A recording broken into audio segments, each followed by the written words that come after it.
Hi everyone, it's Monday, it's history, and we've got Derek in, and we've got music as well, so, and it's going to be a cracking show because, with Derek being here as well, talking about loads of music going back, whenever he goes back to, whatever decade he goes back to, and talks about singers and groups and songs and everything else. So that's all right, that's great. That for the first hour, got a great clip coming up. You've got to watch it. Anthony will be made up. Anthony will be delighted with the clip. I know he will. I know he will, and I think you will as well. I think you will as well. For the people out there. It'll be great, honestly. Believe you me, it's going to be a great show. And I've got to mention my sponsors. Yes, my little sponsors. That's Gap Painting Services, sponsors of the Frank Carlyle Show. And these are first class. Honestly, I keep saying it. I keep reiterating what I'm saying. But they are the superb lads. Fully time served, fully insured. They're in, they've done it, bang, and they've gone. And they leave your house, you're getting the inside done. They leave it as though you had it, but painted or wallpaper, whatever you want to do. And that's what they're like. They're brilliant. And they're very, very reasonable.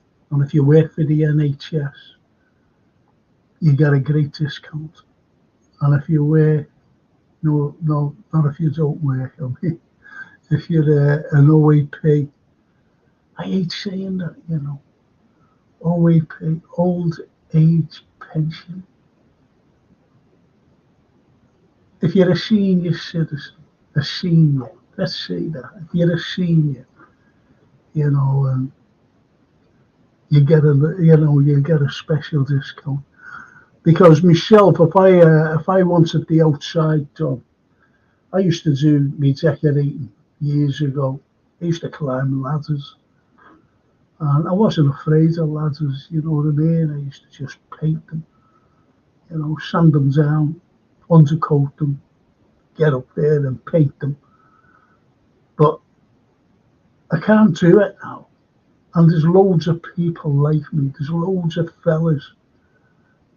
His wives who say, "Will you do the winters? Get up and do the winters." And, they can't. They can't get them in. Get them in.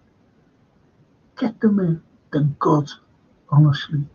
That's Gap Painting Services, and you've always got the number there. Always get the number off there.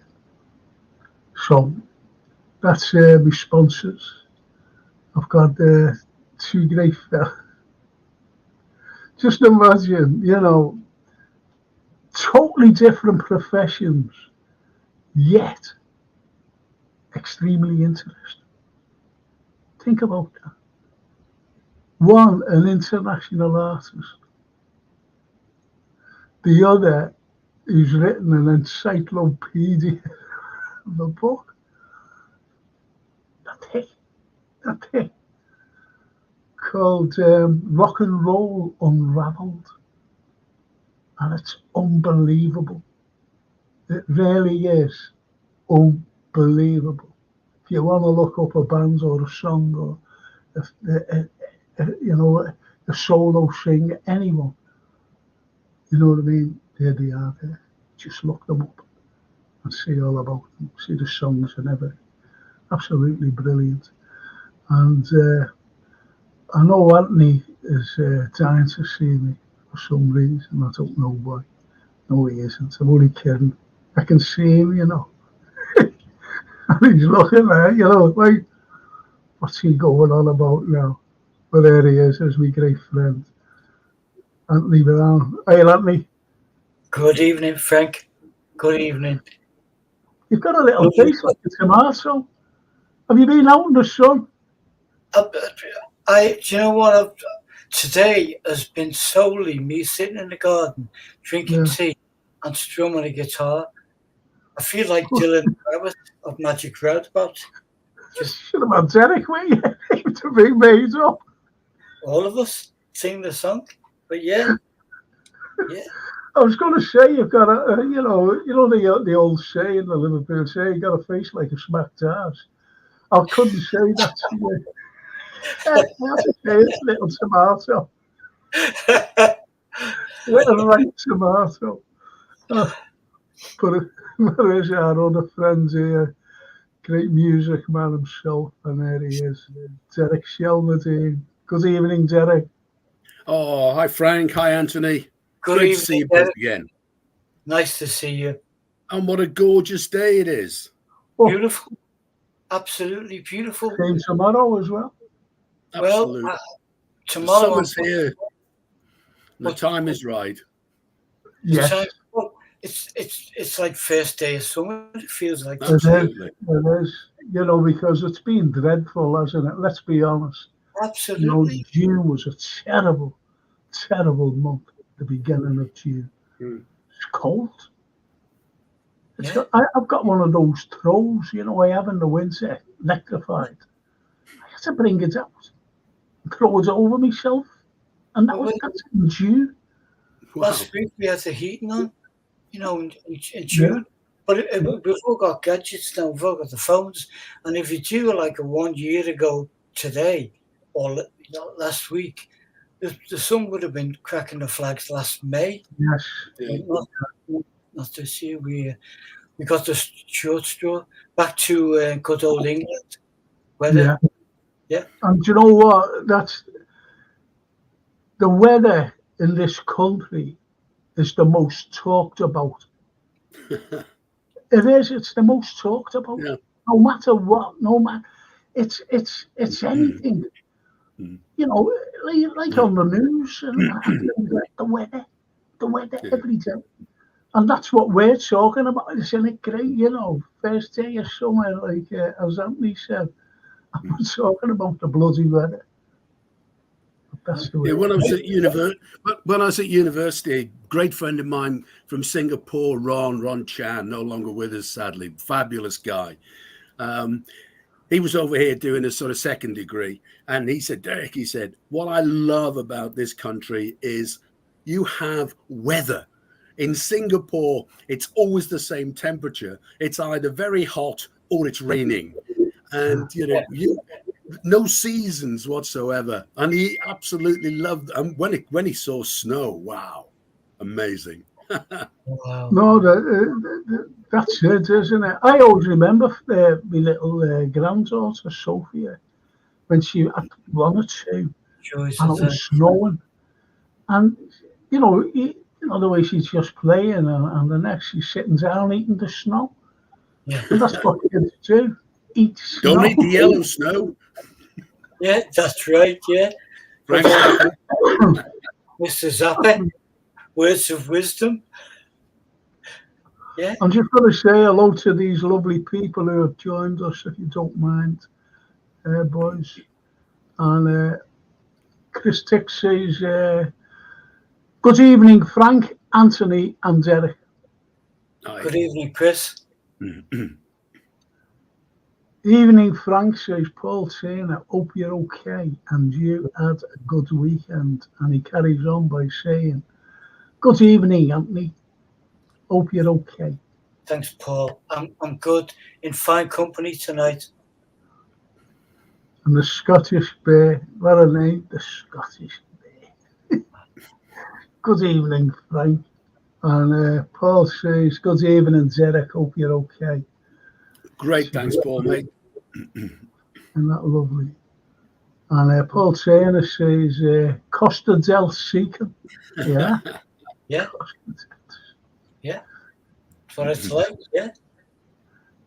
And Costa del Salcoat. Is Salcoat? Or am I missing the point here? I'm very slow, you see. Evening, everyone. I got sunburned today, came home, nodded off, and as soon as I sat down, doesn't finish it. Gary Rigby saying, and he's Costa del Wavertree. Yeah. And, oh yeah, Scottish Bay, global dimming and chemtrails. Chemtrails. It's a very short point. I don't know whether you're aware of that. You know, the chemtrails. And I seen a film called Toxic Skies a few years ago. And when I was watching it, I thought, whoa. And it was about the chemtrails, but the American government was poisoning them. Whatever, the fuel or whatever. So the chemtrails was poisoning people over a certain age. I think it was over 60 or 65. They were poisoning them, getting rid of them. And then there was an investigative reporter who got killed. They were killed by, government officials, agents. And his brother took over. And he started, to investigate, albeit that he wasn't a journalist. He went on his notes, on his brother's notes, and went after. And he had this doctor. He was in she was just a doctor in a hospital, and she was treating people, and she was saying there's something wrong here, because people were dying of the same, like poisoning. And she didn't know where it was going, and they met accidentally. And it's a cracking film. Point is, wow, they took it off. I can't see it anyway. Wow. So, the strange conspiracies really going on in the world. Yeah. Well, okay, let's get back to what we're going to talk about, Derek. So what are you going to talk about tonight, please? Well, I thought we might kick off with a look at what was going on today, June 24th, back in the day, because it's a very interesting time for the Beatles, because on the 24th of June 66, they started their final world tour, and it was very much the end of the first era of the Beatles. We're just looking at Rock and Roll Unraveled. As you say. And, I mean, what happened at the end of this? This is when they decided that they wouldn't tour again. And good man, that's what it looks like. And, that's what it looks like. I mean, it really did mark the sort of two eras. There are two very distinct eras of the Beatles. The mop tops, the lovable guys up until 66, 67. Then you get into the whole Sgt. Pepper, taking themselves much more seriously and moving on. But that last world tour was fascinating because they had so many problems. I mean, they pretty much kicked off in Germany, revisiting in a way. Where it all started. But they went on to the Philippines, where Imelda Marcos invited Brian Epstein and the lads to a sort of afternoon tea dinner. And unfortunately, Brian felt the schedule was a little tight, so he politely declined. And apparently when they left Manila, they had all kinds of problems. Their whole convoy came under attack because they felt they snubbed, the main lady there, as it were. And if that wasn't bad enough, they went on to America, and this was the time of the famous John Lennon interview with I can't remember the lady's name, the Evening Standard. It was some months. Sorry? Maureen Cleave. Yeah, that's the one. And it was about a full couple of pages in the London newspaper, London Standard, Evening Standard. And they didn't raise an eyebrow in the UK. I mean, basically what he was saying, and we're now 1966. This is, now well after they've established themselves across the world after Ed Sullivan. And now, they are the biggest band in the world without a shadow of a doubt. And in the interview, he basically said that, we're more popular than Jesus. He wasn't implying anything theological whatsoever. And in the UK, it all just passed by as an article about, I think it was called John Lennon, This Is How a Beatle Lives. And that was a very, very small part of it. And then in America, what happened? A teen magazine called Dateline picked up the article, edited it very heavily, so it was a fraction of the size, and really focused all on this bigger than Jesus, because he said, I don't know which will end first, Christianity or rock and roll. And the American population really took umbrage with this. And in fact, what happened was that Dateline article hit the American bookshelves, as it were, a week or so, just in advance of them arriving for the tour. So Brian Epstein went over to try and smooth it over, and the lads flew out a little bit early, and they had a press conference. Yeah. And I mean, everybody is very keen, the Americans particularly, for John to apologize. But what John did, he didn't really apologize. What he did, he explained what he'd said in the context of what he'd said. And, all I'm saying, I'm not saying we're bigger than Jesus. I'm not saying we're better than Jesus. I'm just saying, at the moment, we're probably more popular. So the interview didn't go down too well either, the press conference. And then they set off. And one of their big fears, of course, this is America. One of their big fears was that somebody might actually take a shot at them. While they were on stage. And in fact, one of the gigs, I can't remember which one, some firecrackers were set off, and they all sort of hit the decks pretty quickly. But it turned out to be firecrackers. Some of the radio stations, the DJs were advertising "Burn your Beatles records, burn your Beatles books," and there were bonfires all over America. And in fact, in one gig, the Ku Klux Klan turned out and actually picketed the sort of car park, the entrance to the theatre stadium. It probably would have been. So it ended Candlestick Park, and that was the last gig they did. They'd done their last British gig a year earlier, actually, in the previous December of '65, about a 14-day gig that I think finished off in Cardiff, because they hadn't intended. So that was the last time anybody saw them on stage in the UK in the December of '65. They hadn't actually decided to give up touring then, but by the time they got to the end of this world tour, I think there were 2 or 3 reasons. One was the fact that the technology, unlike now, which is as effective on stage as it is in the studio.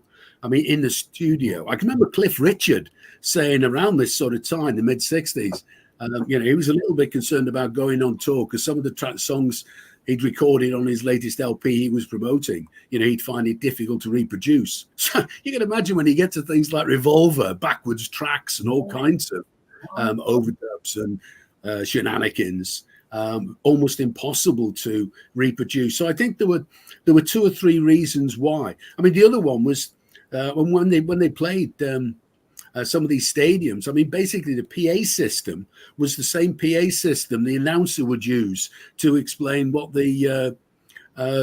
how the players were performing in baseball. It wasn't a rock and roll PA system or a theatre PA system. It was just they couldn't hear themselves, the sound. No, so absolutely. I heard that they had to kind of lip sync, look at each other, lip sync to see where they were in the song. Oh, absolutely. for anybody who's played on stage, you often find yourself looking at the bass player or looking at the guitarist, looking at the lead singer for clues to where you are. And they had to do it like that because, they could literally, absolutely right, they could not hear what was going on. They knew the songs so well that they had a pretty good idea of what was going on. But that was another major factor. And the fact that the fans just screamed from the moment they came on stage to the moment, 10 or 15 minutes after they left the stage. So in a way, it didn't actually matter what they did on stage, basically. Nobody could hear it anyway. So I think there were quite a few factors going on there.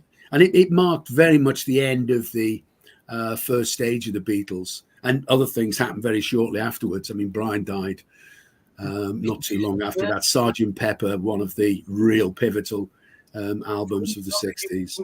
You touched there on an album, and I know when we were talking, the three of us were talking last time, and we offered the question out to our guys, listeners, and a lot of people said that Revolver was their favourite Beatle album. Because that does mark a definite change to pop music as we knew it, because it wasn't. It was something going somewhere completely different, and that's obviously where they went, and we all went with them. Various other bands followed suit. Well, in the cold light of day, getting back to what Lennon said, they were more popular because you've only got, anyone with a brain cell would have just looked at, like Jesus and his followers. He had 12 followers, or 13 if you think of the other fellow, Judas. You're thinking of 13 followers, and 14 with Mary Magdalene. And they were the followers. You've only got to look at Shea Stadium. Yeah. Never mind this country. Never mind Germany. Never mind Japan. Never mind anywhere. Globally. And so he was right in the context that they were more popular, but it's not like more popular in name, in divinity, shall we say. It's not in that. It was just like more popular. I think it was, technology, technology. So I suppose if there was the technology in the Christ days, he would have been very popular. It's all about more popular than what he was. Yeah, and he was kind of not solely talking about the Beatles, I don't think, but he was talking about rock music, pop music in general. That amassed so many people, hundreds of millions of people across the globe, whereas churches were dwindling in population. Now, it's very much a youth thing, We're still coming out of the bleak 1950s, pre-war years, and it's becoming a different world day by day, and the Beatles adapted to that. It's almost like they were riding the wave, and we were all following, and various other musicians, poets, writers, actors, a similar thing. Well, I forget he was on the, it was Pope. I don't know whether it was Pope Pius XII. I'm not quite so sure. When Please Please Me came out, they banned it. Banned Please Please Me, because of the lyrics. And you can't be singing songs like that, It's not like, old Sinatra, singing all these cruise songs. I love you, dear, and all that, I don't want to start complaining, but there's always raining up in Maya.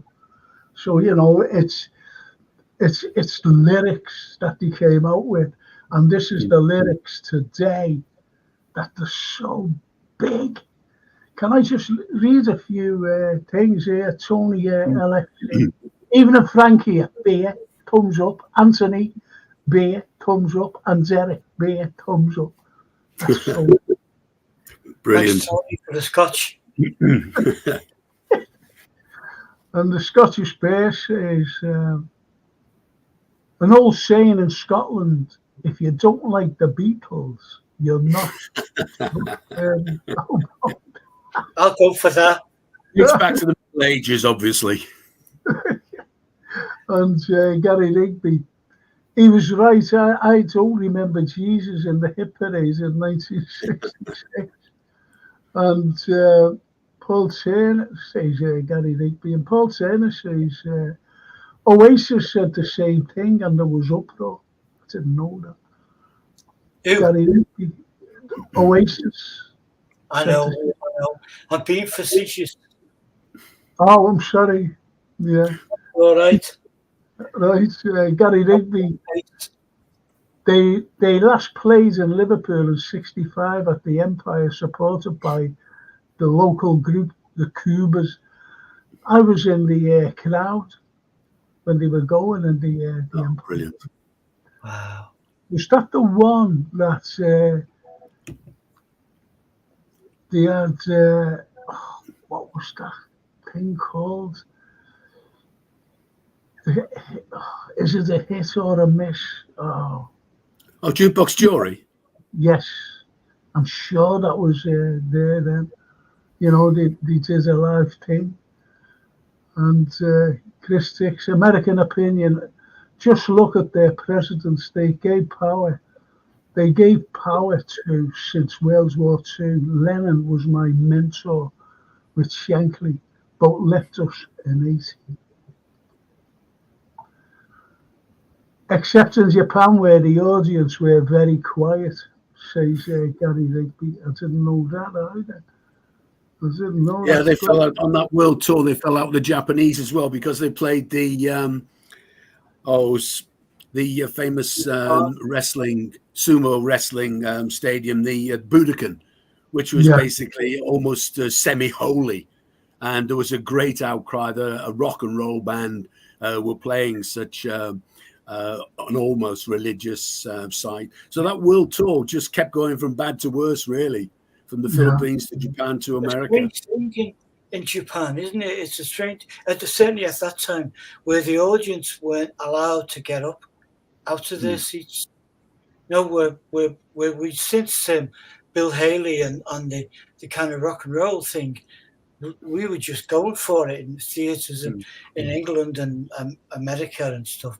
But in Japan, I believe, I remember reading an interview with someone, I don't know if it was a Beatle thing or something, and one of the band members said, we must be really rubbish for no one to move.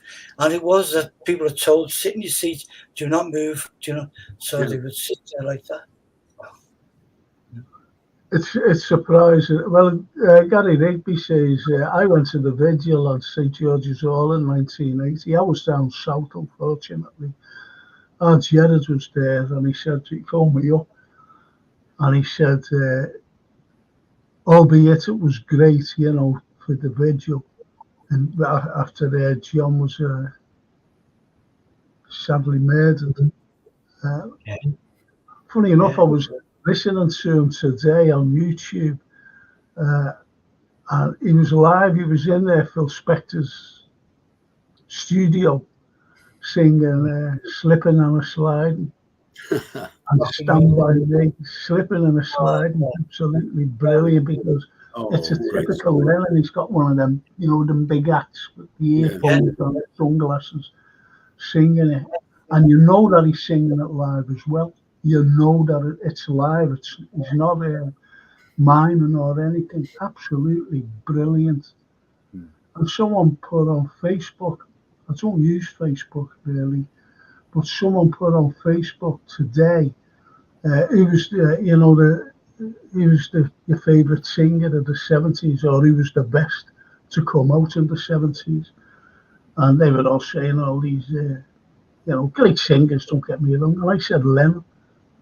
After they became solo, Lennon in the 70s. He's phenomenal, Lennon.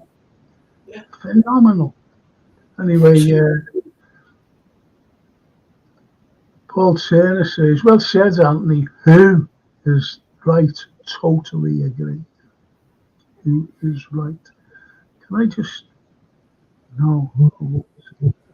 I was trying to add a thing, a poster for a coach tour for people. Listen, I know there's Reds out there. Can you tell me when's the next England game? It's very important for me. Can you tell me when the next England game is? Is it on Thursday or is it tomorrow? I don't follow England, so I haven't a clue when they play. Any idea? Can you let me know, please? Might be tomorrow. No. I don't know when it is. Don't follow them at all. And people say, why? Tomorrow. Yeah. Tomorrow. Brilliant. Thank you, Paul. And Chris Dix. Hit the likes, lads. Chris, I got that email. I'll be answering you. So. Thanks, Paul. Thank you. Thank you. Tomorrow. So I'm made up with that because I've got a pod after the England game. So I'm going to do one at 10 o'clock. 10 o'clock. I'll be doing a pod tomorrow. Football pod, that is. Thank you so much. Thank you so much, lads. Thank you, Tony. Thank you, Paul. So anyway, just get that out the way. Just get that out the way. Do you know, like, away from the Beatles, you know, but the same era. I used to go here to a dance hall called the Locarno, which is the Olympian now, up in West Derby Road. And I used to go with a lad named Jack Cunningham. And we were at school, about 14, 15. And Jackie was this handsome fella. He was a brilliant swimmer. And he said, do you fancy going to Grafton? Not the Grafton, no, it was the Locarno, not the Grafton. It was the Locarno. So I said, so anyway, I said, yeah, okay. And I had this old tatty old thing. And he used to borrow his older brother's suits because they were the same size. And his brother was older and working and had nice stuff. And I was like a ragman, you know, next to him. Anyway, we goes up. And he was tall, Jackie. Anyway, he goes in. Not only could he swim, he was the best jiver I've ever seen in my life. It was unbelievable. Tossing it over and everything, you know, putting the girls up between his legs and dragging it up. And it was unbelievable. He said, come on, we'll get these two up. I said, piss off, and we're getting up. I can't do that. The only time I ever danced was, you know, around about 2 o'clock in the morning. And put a slowie on. With the put a slowie on. Exactly. I think that was the era where music was was that around the time that Motown kicked off, Derek? Kind of 66. Motown. Yeah, well, Motown was really in its heyday. Then it started in '59. It was really early, the early stuff. Smokey Robinson was very, very active in the very early days. And I mean, what happened was that when the 50s were coming to an end, the golden age of rock and roll was dying away. Little Richard had found God on tour in America. Jerry Lewis came to the UK with his 13-year-old wife. His career nosedived.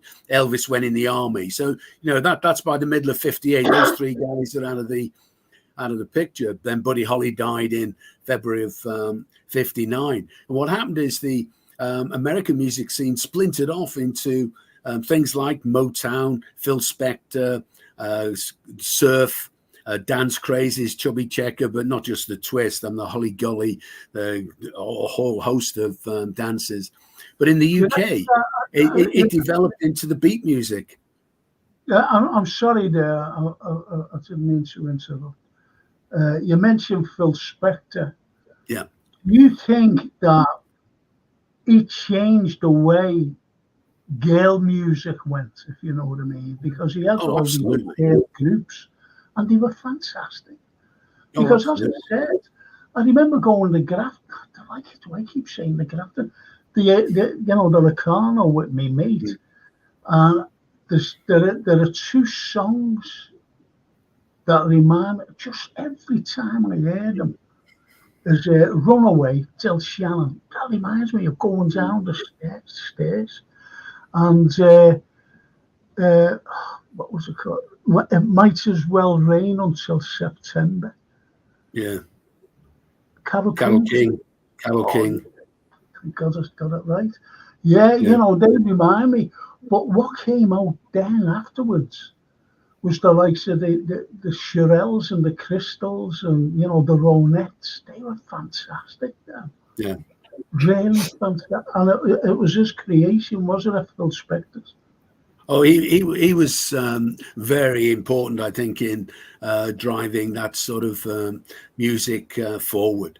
And he used his wall of sound, so he had a lot of musicians there, mostly session musicians, the Wrecking Crew, on his songs. I mean, those guys also played on Beach Boys albums. They weren't just solely playing for Spector. I mean, they were the cream of the session musicians at the time. And what was interesting, I think, was that he really, I mean, the Crystals were really the first. Well, they were the first of the successful groups he had, and he had a couple of the Righteous Brothers came along sort of halfway through the Wall of Sound, and they got the name because two guys together. They used to play American air bases, and they used to be because they were very much known as White Soul, Blue-Eyed Soul. Yeah. And the American air bases, there'd be a lot of black servicemen there. And apparently, I saw one that being interviewed, and he said how the name came back. He said, we played the gig, and afterwards the guy came up to me and said, righteous brother. And, that was what they were always saying. So when they got together, they decided to call themselves the Righteous Brothers. Isn't that strange? Oh, God. Yeah. And, like this black lad going up to the Righteous Brother, so, but they were great, weren't they, the Righteous Brothers? Oh, they were fantastic. Because Really we were in the days where there was no trickery there was a bit of trickery with production, but not with voices. You could either sing or you couldn't sing, and then. Yeah. Well, in the 50s and early 60s, basically they recorded live. Do very little in the way of overdubs. They do 10, 15 recordings, and then they just choose the best recordings. Sometimes they might splice two halves together, but essentially they were recording live in the studio. It wasn't until you got to the mid 60s that you got into the whole production thing in the studio, which completely changed the game. And I totally get that, because it captures an energy that you wouldn't get. You'd lose. I know that acts like James Brown used to always record live and even write live. And the thing, he'd point your finger when it was someone's turn to sing or play a solo. So, and you get that sense of suspense sitting on the end of a chair. Music. I Continue to Turn. Well, were phenomenal with Phil Spector. River Deep. They were meant to be Phil Spector's next big thing. What happened was with the Righteous Brothers, they felt they'd been ripped off by Phil Spector because he kept claiming writing credits and all kinds of stuff. And they basically had a big falling out, and they went off to, I think it was MGM, and then Spector sued MGM. So that didn't end too well. And Ike Tina Turner came on board as the next big thing, basically, to replace the Righteous Brothers. Because when the Righteous Brothers came on board, of course, they had massive hits. And it was intended that Ike and Tina would as well. but they recorded A Love Like Yours Don't Come Knocking Every Day. And in the UK, it was River Deep. No, forget that. River Deep, Mountain High was the big one. And in the UK, I'm not sure if it got to number 1. It certainly got into the top 3. But in America, it spent about 4 weeks on the charts, and I think it crawled up to number 88 on the Billboard Hot 100, and then fell away. And this devastated Phil Spector, and that's where the whole Wall of Sound thing ended. You know, if you look at the records he was making, then he made a few more after. He didn't actually produce most of them afterwards. If you look at the production credits, they weren't actually Phil Spector, because he had his own label, Phillies, which all these things were on in America.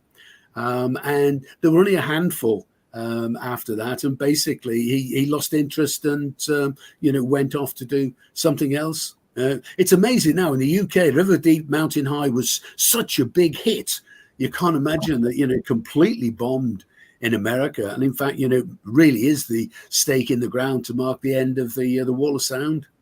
Do you know what? You surprised me there, because I always thought that a hit from America here, it was a hit, it was automatic a hit in America before it came here. And that surprised me, that. And it went in a bombed in America, River Deep. Oh, literally, I think it crawled up to, in 4 weeks, it was in now to the Billboard Hot 100. And I think it crawled up to about 88.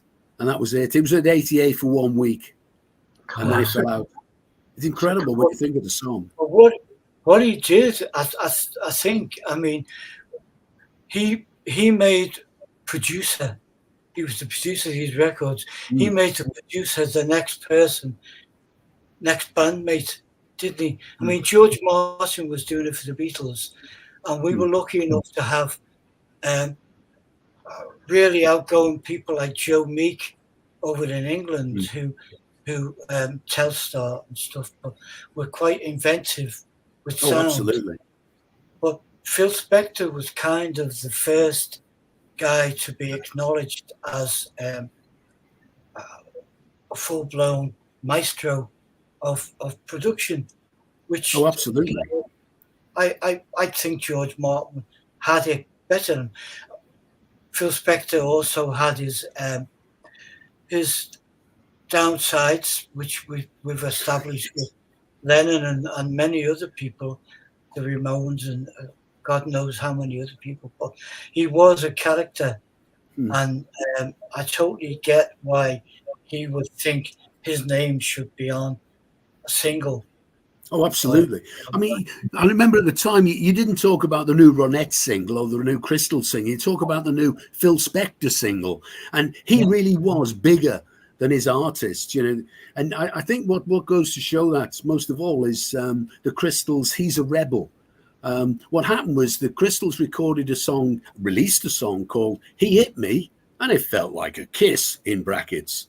And Billboard reviewed it and said, a bit controversial, but got the makings of a hit.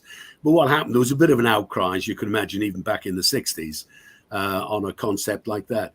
So Phil Spector pulled that, and he wanted to replace it very quickly with "He's a Rebel. He's a rebel and he'll never be any good," that kind of thing. And the Crystals, unfortunately, weren't available. They were off somewhere else. So what he did, he brought Darlene Love and her backing group, the Blossoms, into the studio. And he recorded "He's a Rebel" with Darlene Love and the Blossoms. And then it was released as the Crystals. And I always remember I saw the Crystals being interviewed, and they said, and we were driving in our car in California somewhere, and this song comes on the radio, and he said, and this is the new Crystals single, "He's a Rebel." He's a what? And that was the first they'd heard of the song. So his artists were completely sort of interchangeable. Wow. But what I used to look is, I knew always grabbed my attention, going back to the 60s. I'm not talking about the Beatles. I'm not talking about the British scene here. I'm talking about the American scene. Was Chuck Berry. Oh, yeah. Fats Domino. Those two fellas. And just a little bit later on, I thought this fella had one of the most powerful voices. Another black singer, Barry White. I thought he was incredible, singing all Yeah. these love songs, you know. But I'm sorry, go on. I loved Otis Redding, and people Oh, like that. yeah. Phenomenal voice, and even now, you put one of those records on, and it's so. The band were brilliant, of course, but Otis's voice is just like Aretha Franklin. You get to the point, but you're not going to better that. You can compare yourself to, but Otis was brilliant. I loved Do you all reckon, though, both you, Anthony and Eric, would you agree with me that most of these black singers, I'm not saying Chuck Berry, no. Do you think that they were gospel singers? Can I just go through these lovely comments here? The Righteous Brothers, you've lost that love of feeling, says Chris Tix. Absolutely, that's one of the. I'm not reading your second one there, Chris. I'm sorry, mate. Gary, who's it behind the painted smile? I've got it, but can't remember the name. I think it's the Isley Brothers or Smokey Robinson. Yeah, I would have said one of them, I think. Yeah, the Isley Brothers, and they're hardly ever mentioned. I think they're fantastic. The Isley Brothers. Absolutely. Barry Gordy names it Tamla Records, apparently after the Debbie Reynolds film. Tammy says Mr. P. Mr. P. I want to know where Herbert Lom is. Mr. P and Herbert Lom. Can't make these up. Can't make them. Yeah, oh no, he's talking there. Yeah, it was the Isley Brothers. That's what Chris says. And I think so, Chris. Got a compilation up there, it says Gary Rigby. And Anthony Otis with Sitting on the top of the brain. Chris, absolutely magic. And that was a demo, wasn't it? If I'm right, Derek. That was like, I've got to catch a plane in a bit, guys, but I'll put a rough demo on. And then, as we know, the plane went down.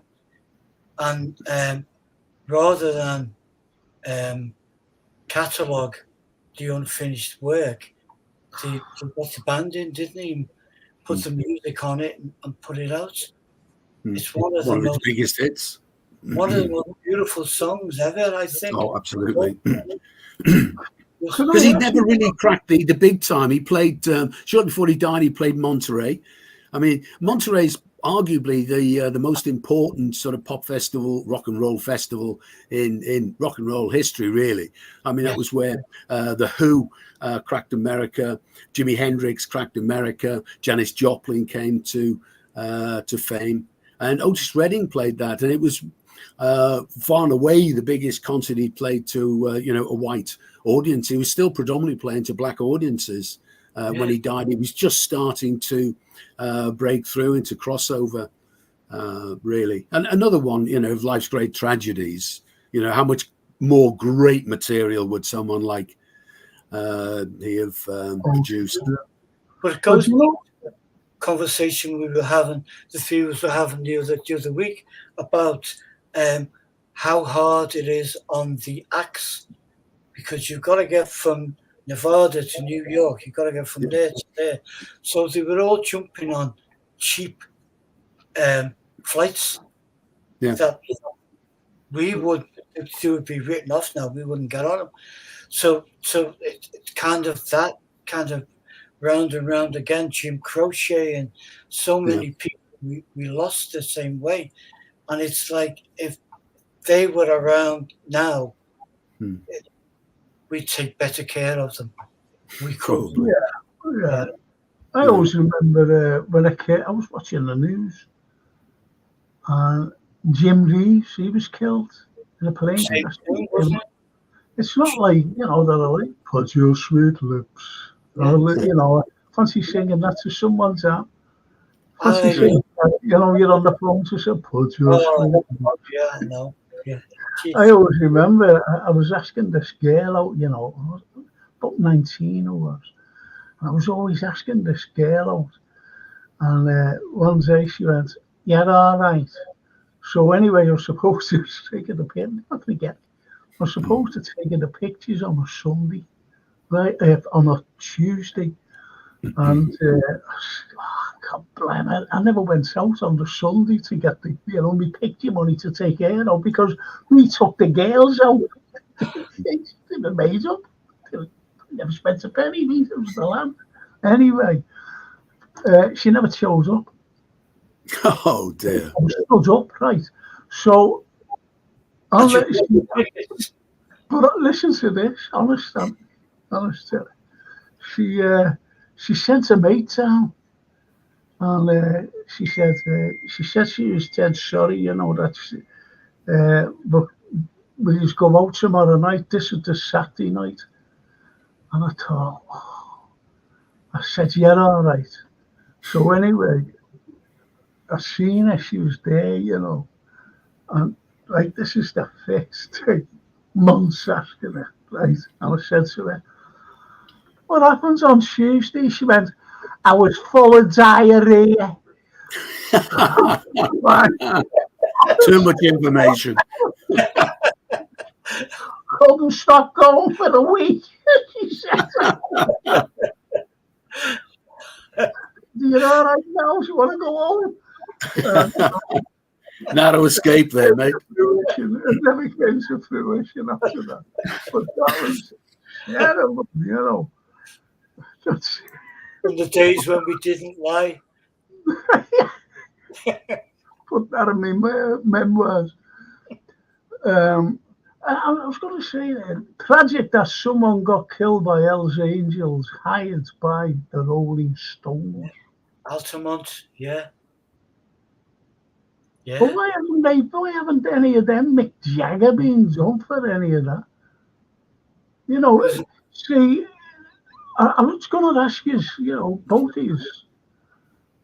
Do you know, like, when we were talking about Otis Redding there, and, you know, it was a massive hit for him, right?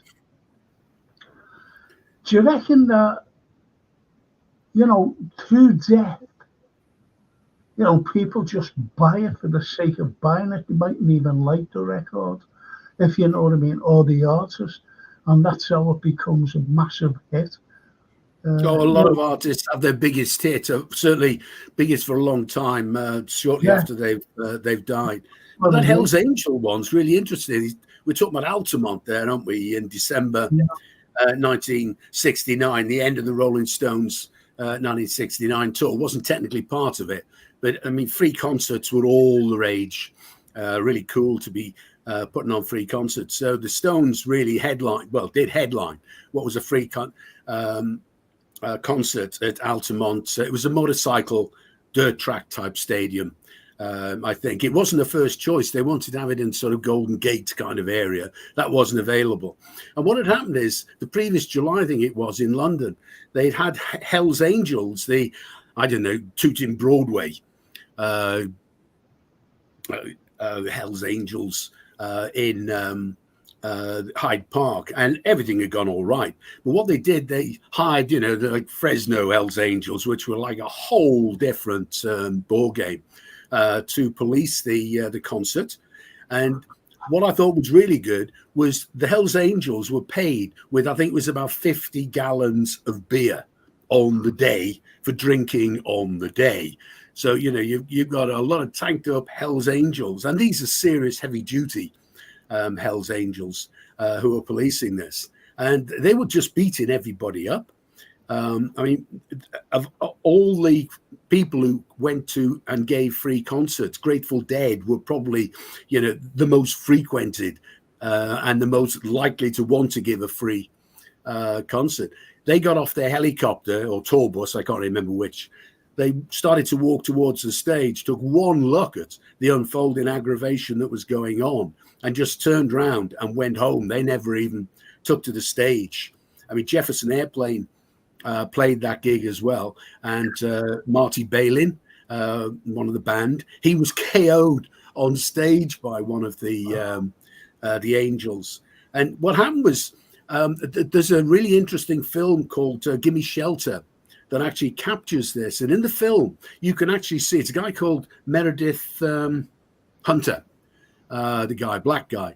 And you can see he pulls a gun, and he's, you know, close to the stage. He's not right at the stage, but he is well in the early, you know, front of the stage kind of area.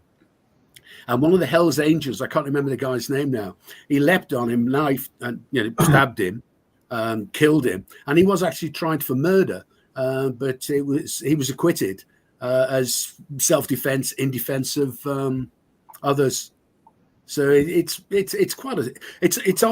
really considered to be the spiritual end of the 1960s, that Altamont concert. If you imagine, 3 months earlier, 4 months earlier, you got Peace and Love at Woodstock, yeah, and it was the height of the whole hippie peace love kind of thing, and that was just in such dark contrast to everything else that was going on. It really marked quite a change. I mean, that was the end of the sort of hippie dream of peace and universal peace and love, and that was where it died, basically. Power. Well, yes, this was like the flip side to good and positivity, wasn't it? And you had this menacing kind of evilness, which kind of undercurrent rock music. But you had America at war as usual, didn't you? You know, with Vietnam, they just finished with Korea, and they started in Vietnam, and you know, young people in America who, for some reason, were getting their messages then. I think their brothers were getting drafted into the army and not coming back, and so it spread around campuses, you know. Yeah. And they started to demonstrate, unlike today, you know, where if you demonstrate, you can go to jail, which is absolutely ludicrous. But anyway, I just didn't I? I think they did. Yeah. And Flying Burrito Brothers were there as well, and Crosby, Stills, Nash and Young, I think, were there. I mean, it was potentially quite a good. It was a great concert. But when you watch that Gimme Shelter film, you can see it's backstage a lot, and obviously the Rolling Stones aren't going to go until it gets dark, and the whole thing is just going from bad to worse to worse, and worst, and you can see them looking forward to the night coming in so they can get on and go home. It just shows, doesn't it? Little Anthony and the Imperials, very underrated. Did some great songs, says Mr. Pugh. Tears on My Pillow, great song. Oh, yeah. Not for broadcast, but I find it ironic how so many people love soul music, like black footballers, bands, etc., but wouldn't talk to a black neighbour. That's true, that. Yeah, that's absolutely true, that. You know, I think he's talking mostly about America, because I always remember, we've mentioned this before, about Frank Sinatra when he went to see Nat King Cole in Vegas, you know, because they were down there, so he went to see a show. And Sinatra was disgusted. He thought that he had a room in the hotel he was performing at. He said no, and he brought him to where he was staying, in some motel, out of the way motel. And he changed it all, Sinatra. So did the Beatles, didn't they? Really, the Beatles said, we're not playing here to an all-white audience. We want, you know, the blacks to play, the blacks to come along and have a look at us. I thought that was great. I've got to finish with the first half. Unfortunately, lads, I've got this. We have to go by time. And here's the clip. You're gonna like this. Yeah, you see.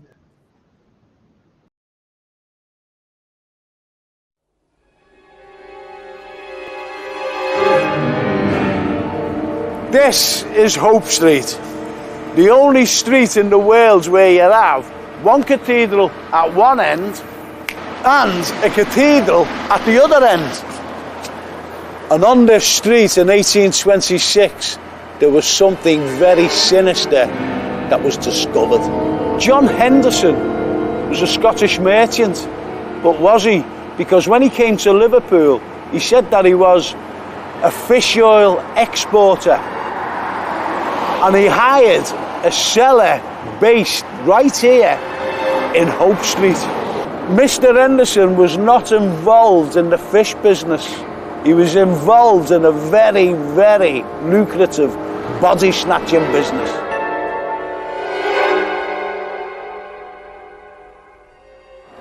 The bodies Henderson acquired through his grave robbing were actually pickled in his cellar of where he lived, ready to be transported up to the anatomical institutions in Edinburgh. However, he was discovered, but unfortunately, he never ever got caught, because when he seen the police outside his home, he took to his heels. The bodies that were discovered had to be reburied, but no one knew their identity, so they were buried in a pauper's grave.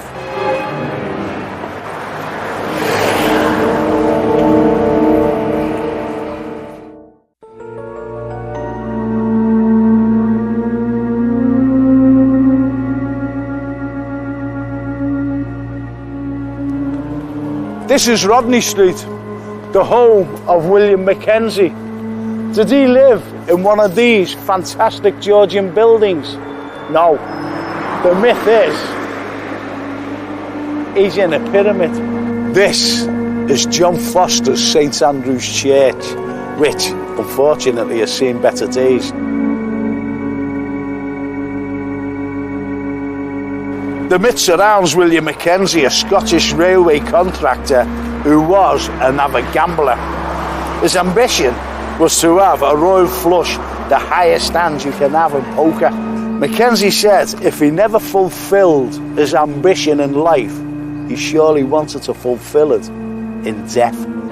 His will stipulated his instructions very, very well, right down to the finest detail, that he should be sitting at a chair with a bottle of scotch, holding a royal flush in his hand. So if he never fulfills it in life, he surely would fulfill it in death. So is it just a myth that Mackenzie is in the pyramid, or is it fact? I'd like to think that he is sitting in the pyramid with his glass of scotch, holding his royal flush. I really like to think so.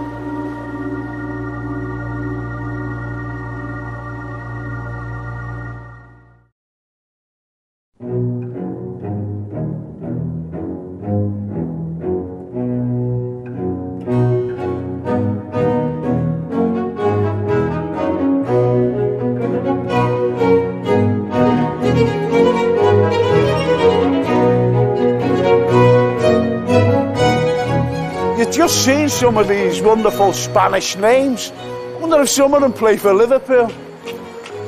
This is a myth here, because people really thought that this was a Spanish embassy. In fact, it was built in 1860 by Sir James Picton as a gentleman's club. Today, it's the Racket Club.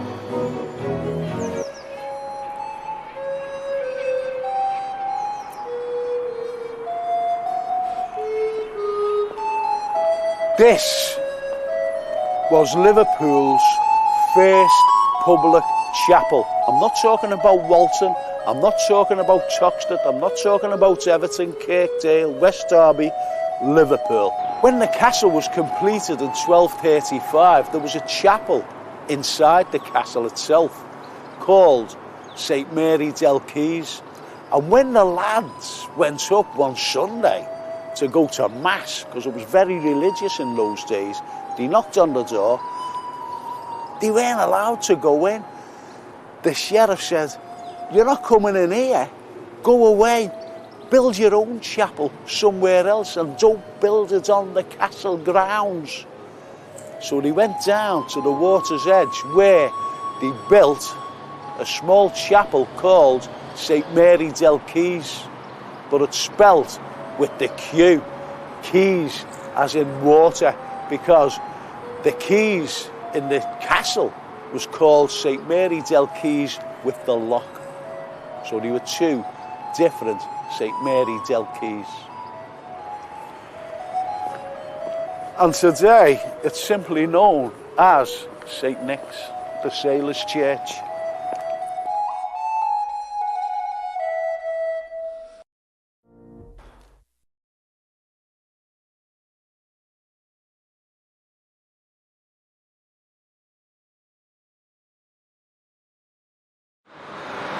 Remember when I mentioned the orchard, which was at the back of the town hall, where all the business of Liverpool was conducted? Obviously it's there no longer.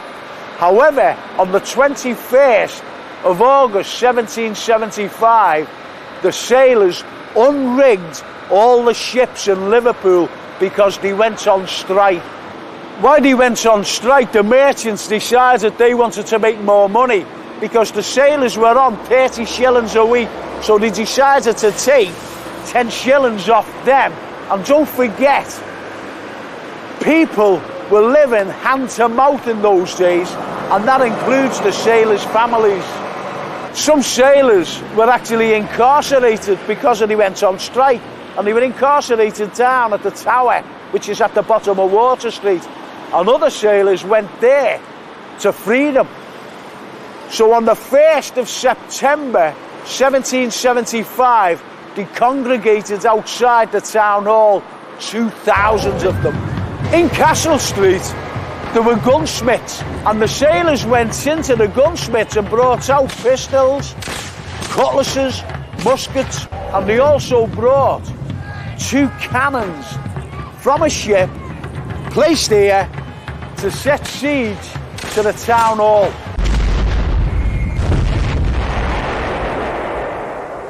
Behind these gates were 300 special constables along with the Mayor Wright. And he said to them, "All right, lads, get out there and sort them. This is 2,000 sailors." And they said, "Are you joking? You get out there and sort them, because there's 2,000 of them out there and they've got cannons, guns and muskets." Really, there was no contest, because there was 2,000 mad sailors waiting to confront the special constables. And they wouldn't go out.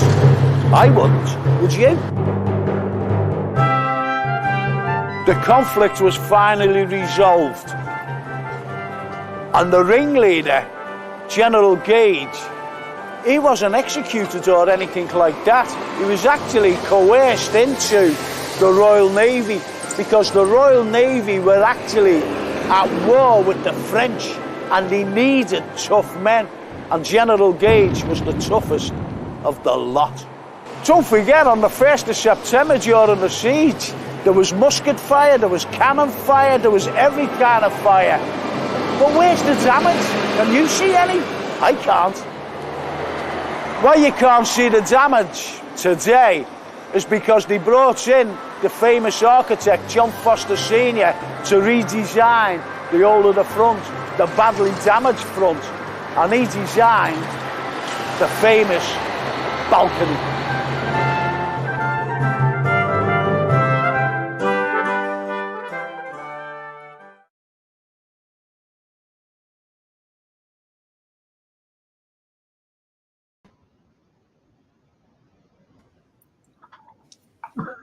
Wow. I Right had there, read that.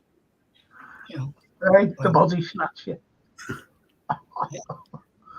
It just shows you, doesn't it, you know, what's going on in Liverpool in its time, because back in there, you know, they've been captured and, you know, were executed, so they still needed bodies, and that fella came down. I had offered a fella named Clark, He was a clergy, one of his houses, and pickled. You know, we used to get the bodies and pickle them, and the rest is history. The rest is history. As, you know, the body snatcher in Liverpool. It must have been all over the place. Oh yeah. Oh yeah, you know, but at least he wasn't a Scouser. Scottish bear to be made up with that. But anyway, you know, did you enjoy that, Terry? I did, yeah. It's fascinating. It is, you know, because that excuse me, that that you know, the Scottish engineer who's in the pyramid. Well, I don't know whether I explained it there, but his family said, you know, listen, just bury him. They said no, because you know, it's willed that he wants to go in the pyramid or on top, not on top of the ground, not to bury him, you know. And they said, oh, anyway, they started digging, and they said, we can't dig because Liverpool's, it's based on sandstone, and it takes a long time to dig, you know, a 6 foot hole or whatever. Anyway, they said, well, okay, because they wouldn't get any money otherwise. So they brought in these stonemasons and put them in the pyramid. They made the pyramid and put them in there. It's unique. It's a unique burial chamber, to be honest, anywhere in the world. I suppose there's some around the world, you know, but I think it was unique for the time. Well, you really did.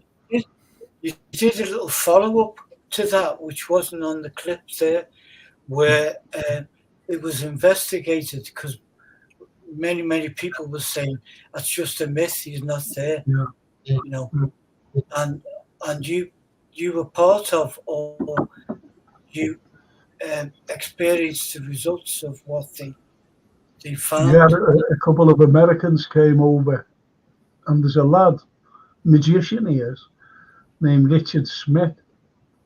He's very good as well. He's a very good magician. And he said, I'm going to show you something, Frank. I said, what is it? He said, I'm going to surprise you.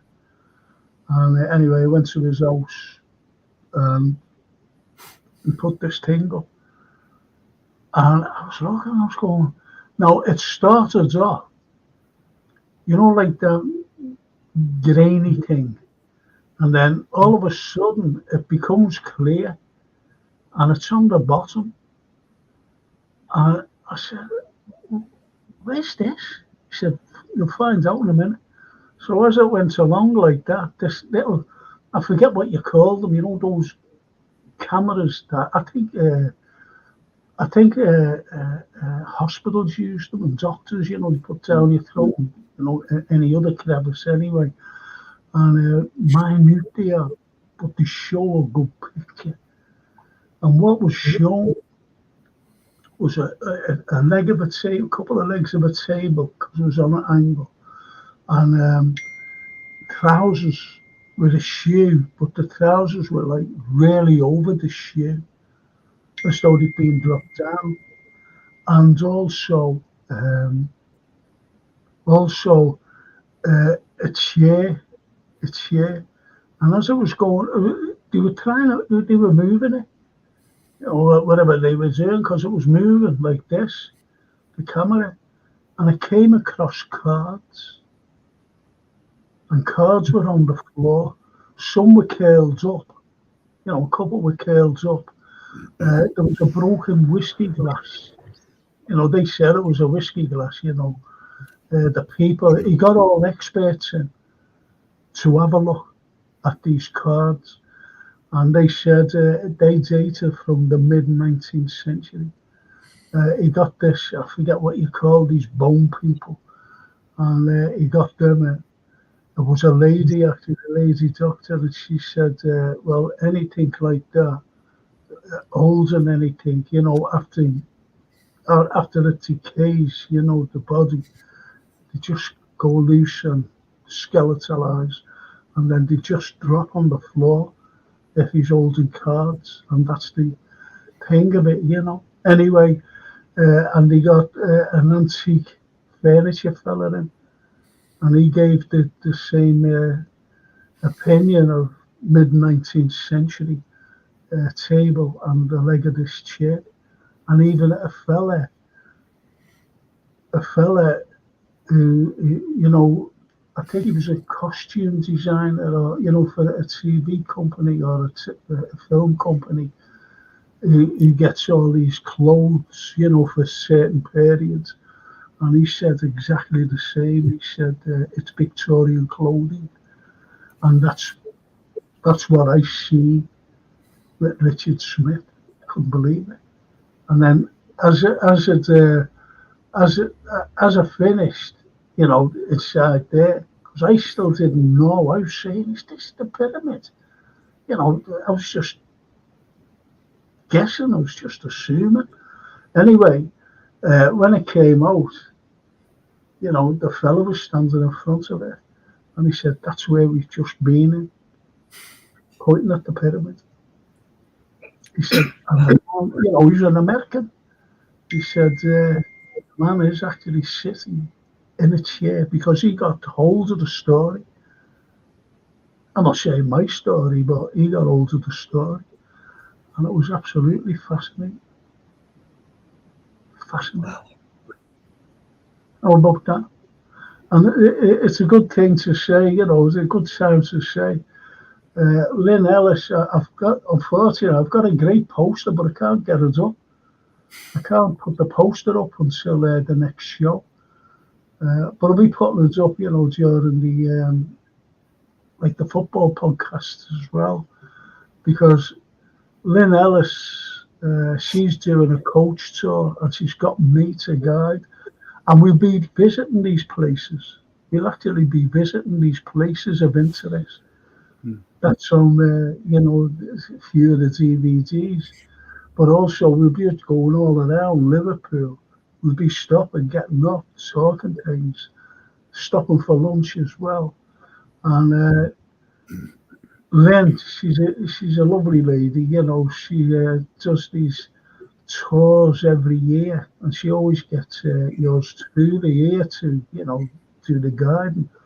And they are the brilliant, the funny as well. It's not all doom and gloom and everything else. But we have a laugh, we have a lunch. And is there a criteria for the tour, Frank? Is there a particular theme that the tour covers? Yeah, it covers everything. It's like architecture, covering architecture. Right. It's like covering certain characters.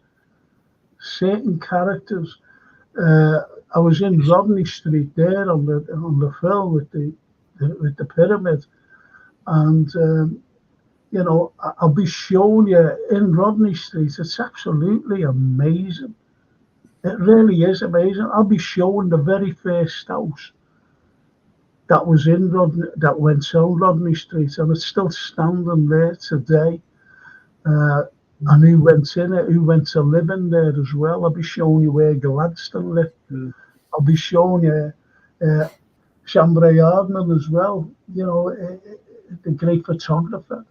I'll also be showing where Sarah Biffin lived, and a few other people as well, where they actually lived. When we get to the Anglican Cathedral, I'll be showing you William Huskisson's tomb.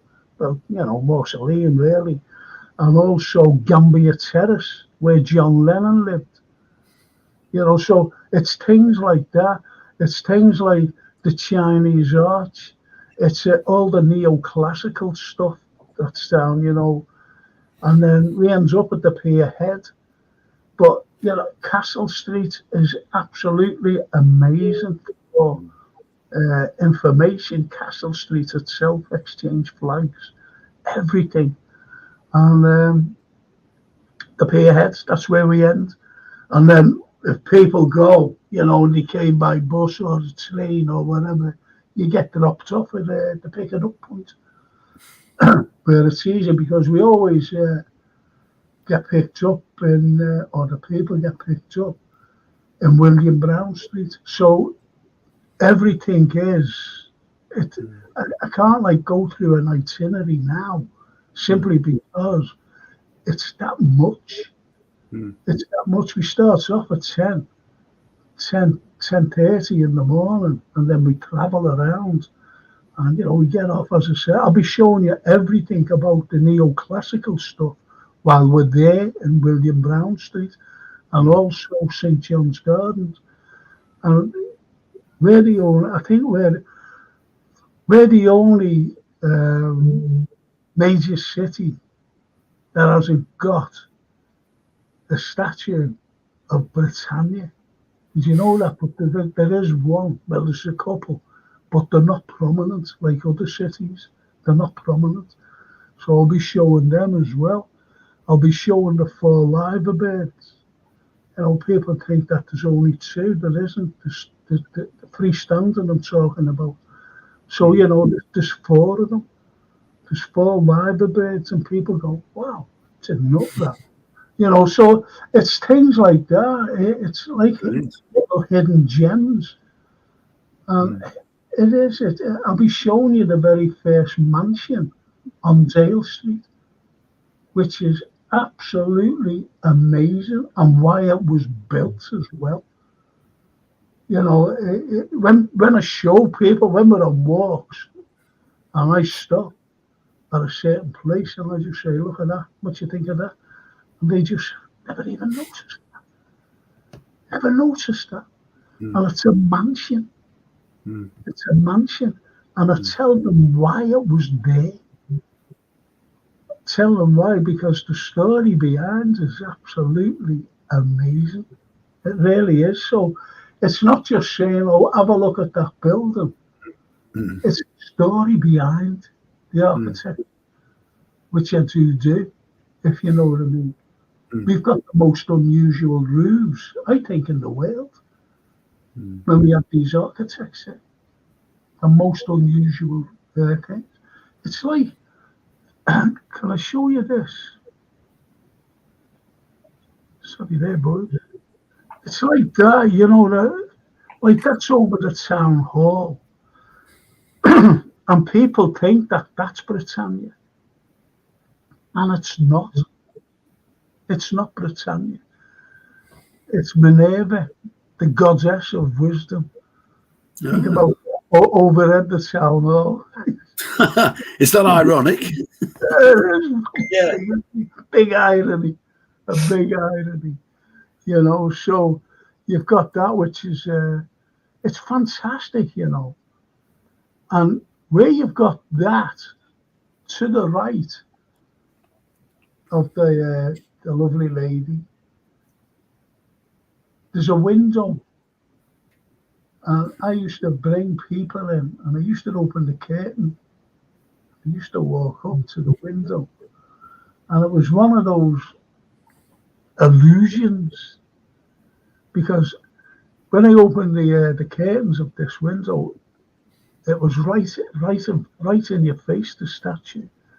But when you walk towards it, the statue went further and further away. And I brought 11 astrophysicists around, and they did it 5 times. I said, listen, we've got to go. We have to go. Wow, we can't get out. Can we come again? I said, yeah. I said, no problem. And they were absolutely delighted with it. So that, and you've got to thank the architect who was Herbert J. Rouse for that, particular illusion. It's incredible what we've got. Incredible. And when you go down to the likes of the Pier Head, people look at the liver. They look at not just the liver, they look at the Cunard and also the Port of Liverpool. But they don't know what's on it until I point them out on things, and yet they're the most famous buildings on the waterfront.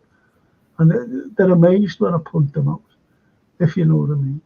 There's you know when I mentioned about Britannia, we have a statue. I think it showed you on the clip. See the bust of Columbus. We're the only city in the whole of the UK that has a statue of Columbus, a full-size statue of Columbus. And do you know where that is? Any idea? No.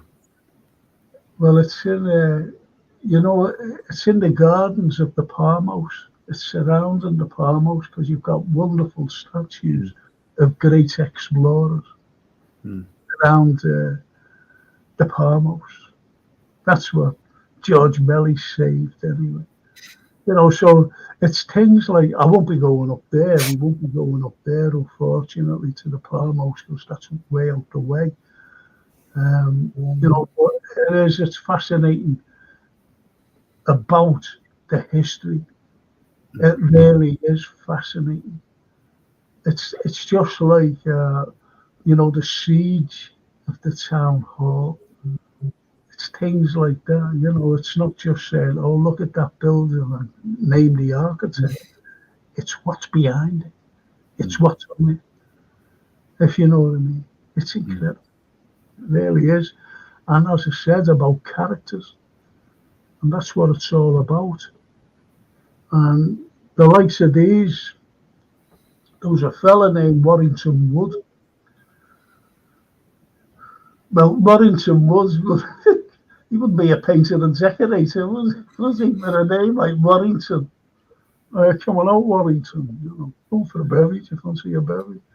But this Warrington Wood was a great sculptor. A great sculptor. And he did something down in London. He built this, like a big fountain hall. It was all planned to get this great naval or, army fella, just like Nelson in Trafalgar Square, big statue to him.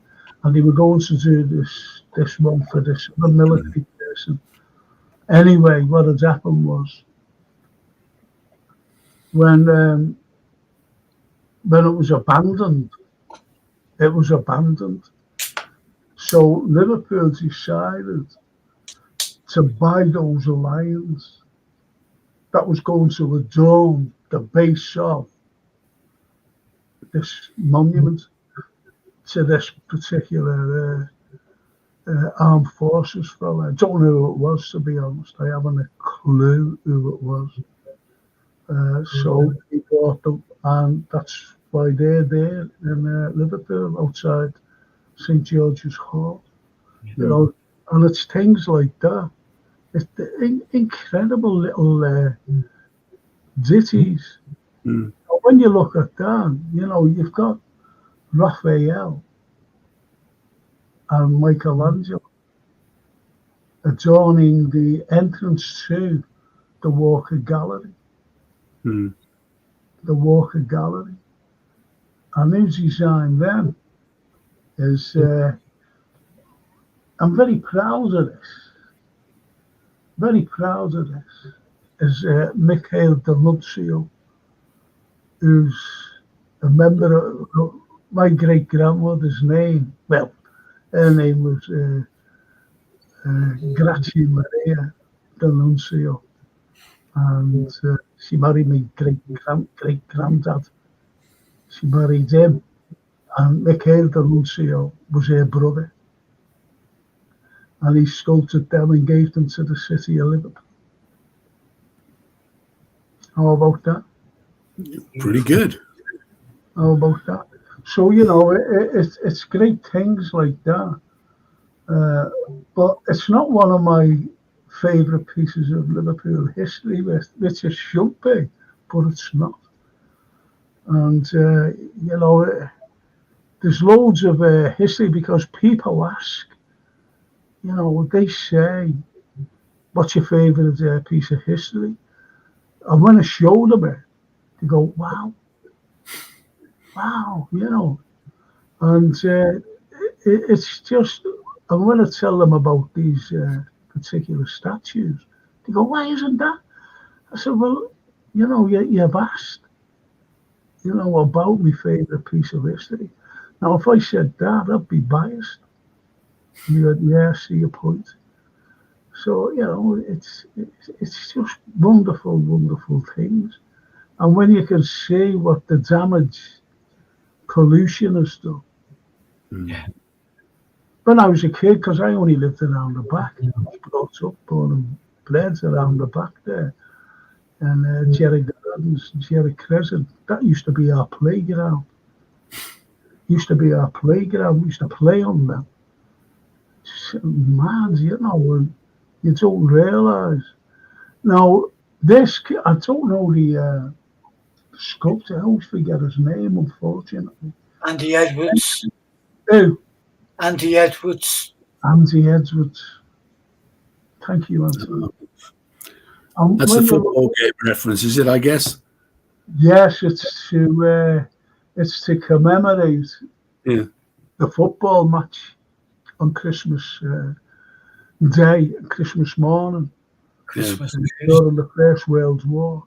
Yeah. And it's absolutely an amazing, it's a peace thing. It's a peace thing. And look what we're going through today. Because as was it who said this? It's the rich that cause the wars, but it's the poor that die. Oh, I forget who said it. It's a great quote, and that's what it's all about. That's what it's all about. And the shaking hands. And most probably, those two lads. Well, those two lads who did shake hands. Is there any other reference across history, Frank, of a similar coming together of two sides that were, facing each other, battling each other? And it's not even just a truce. It's so much more than just a truce. Is there any other incident, sort of any time in history to parallel that? I don't know. No. The only time that they ever did that was when they, surrendered or whatever. Yeah. That was the only time. Yeah. It's happening today now, right, as we speak. It's happening to, people are putting their hands up saying, okay, surrender, there's no way. That's the only time that, this is the only time that has ever happened. And it'll never happen again simply because the politicians, it was really, who grabbed hold of the general and said, we can't be having this. We can't be having this. Because they were afraid of anarchy on both sides. Oh, absolutely. Absolutely. Oh, like all of a sudden, the bombardment has stopped. People were playing football. They were swapping presents and food. And, and if that went around, if that went right around, even to the German lines and the British lines, there could have been, there would have been anarchy, I'm sure of it. There's a true film called Paths of Glory. Oh, amazing film. And that was based on a true story. And that's very similar to that. Yeah. Not like giving up, but this general called he said, like these French troops, they wouldn't get out of the trench because it was certain death. The bullets were hitting the top of the trench and explosions and everything else. And if they were to go up, they would have just been massacred. And they wouldn't get up. They wouldn't go over. So at the end of it, I forget his name, this general, he said, I want you to pick a man from each regiment, 4 of them. Each regiment. And we're going to make them pay. And this officer said, what do you mean make them pay? He said, well, we can't have this. This could keep going on, and they won't be coming out of the trenches. He said they couldn't come out because there was certain death. He said, I'm not worried about certain death. That's why they're there. He said, so go and pick a man out of your regiment. And he did. And that's what they had to do. They had to go around picking, a felon out of 4 regiments. And they were put up and shot for cowardice. Because this general said, it'll just spread on cowards and, the war will stop and the Germans will win. And this is what it's like today, unfortunately, where you're coerced into losing your life, basically. And it just reminds me of the opening 2 lines of Anthem for Doomed Youth by Wilfred Owen. What passing bells for these who die as cattle. So when you think of things like that, and these war poets, and the horrors of war, not all the all the patriotic stuff, none of that. This stone set in the Silver Sea, this fortress built by nature for herself against the envy of less happier lands, this blessed plot, this earth, this realm, this England, this room of royal kings. That's all patriotic at its best. It's a sobering thought that the casualties on the first day of the Somme, around 50,000 people, is only marginally smaller than the entire British Army now. 60,000 there was. Unbelievable. 60,000, the first battle of the Somme. Yeah. And the whole of the Liverpool PALs were wiped out. The Liverpool PALs, the PALs regiments was started off in Liverpool. It was a knock-on effect. I didn't know that. It started off with Lord Derby. He said the only way to fight these Germans is to have friends and brothers and whatever fighting alongside each other rather than strangers. So that was a great idea. And there was a football team from the Florence Institute down the South End. And I always remember going down there, and there was this big metal plaque with all the names on it, this football team who was in the Liverpool PALs, and they were all killed on that day. So it's things like that that, really resonates with anyone about wars. Wars are shocking, absolutely shocking. So we'll be passing that, look at these. Bessie. Yeah, Bessie Bradley. Bessie Bradley. And she was one of the greatest socialist MPs ever. Bessie. But no one knows about her mother. Her mother, during the 1911 general strike, what had happened, her mother, whose name was Mary Bamber, by the way, she was a Scottish lady, and she felt so sorry for the strikers, but not only the strikers, but also the unemployed. And, these people who were homeless. Because, like, today's homeless is totally different from when they were homeless then, because they were called tramps. And tramps used to just walk about, going from town to town. And she started dishing out tea, bread, and soup, and paid for it herself. She made it herself, and she was dishing it out. And she had a 12-year-old daughter helping, and that was Bessie. That was Bessie Braddock. And people don't know these things about certain characters that, that are well known, totally respected, yet they don't know those little snippets about them, and they're very important snippets. Tom Murphy, that isn't it, your mate? He's on that. Tom. Yeah, Tom. And Ken Dodd. But I love this. Me too. I love this. Yeah. You know, Derek. Now, if I showed you a picture and I said, "Oh yeah, this is Rome. This is," I took a picture in Rome and I was there the last time. And you know, you didn't know Liverpool at all. You wouldn't argue with me, would you? No, absolutely not. Classical pillars. Oh, absolutely amazing.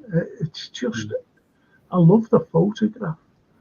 And when you see these, you know, right up. Especially these sort of fountains. Yes. And these fountains, well, those girls are the daughters of believe it, I've got to say, the daughters of who's the greatest Greek god? Apollo? It's like the Roman name's Mars. Zeus. I couldn't think of his bloody name. Zeus, and they're the daughters of Zeus. You know, it adorns the absolutely fantastic. Yeah. Do you ever remember the 1976 drought? If you can go back then. Oh, absolutely. Right. So the 76 is through this. The 76 drought. Our fountain was going like that. Well, everyone else was banned. And when the ban came into force, Frank Prendergast was our mayor at the time, and he got hold of Manchester and said, "We've got water you can have." And they refused it. Because our water, it's a source that never stops. It never dry up. You're right. So we were the only ones to have the fountain up. It's incredible. It's incredible throughout the country, that is. Throughout the country. So that's the Stebble fountain, and Colonel Stebble. He was in the what you call it? God, blimey, he was in the Territorial Army, and he was the mayor of Liverpool, and he went like that. Is anyone going to build a monument for me? And he went, no, for you, stuff like that. So anyway, he put the money up himself and got that made. Stebble fountain. Beautiful. Isn't it just? Isn't it just? Amazing. And these are the Shire horses. The Carter's horse. Sorry? The Carter's horse. Yeah. The full size. Yeah. I remember as a kid, was I a kid or a teenager, and seeing these, I think it was at a beer, dragging a cart with all this beer, big barrels of beer on the back. And the size of them were unbelievable, huge. And there's where you're at, a full-size horse. And it's absolutely brilliant. Absolutely. I remember being interviewed. Remember our good friend Ron Formby? Oh, yeah. Ron introduced me to the Carters who were campaigning to have made, Jimmy Doran and the guys. Sadly, most of them are not with us now. But it took them many years to have this produced. And they asked me to highlight it when I was with Tony Snow. He said, would you highlight it for us? I said, of course I will.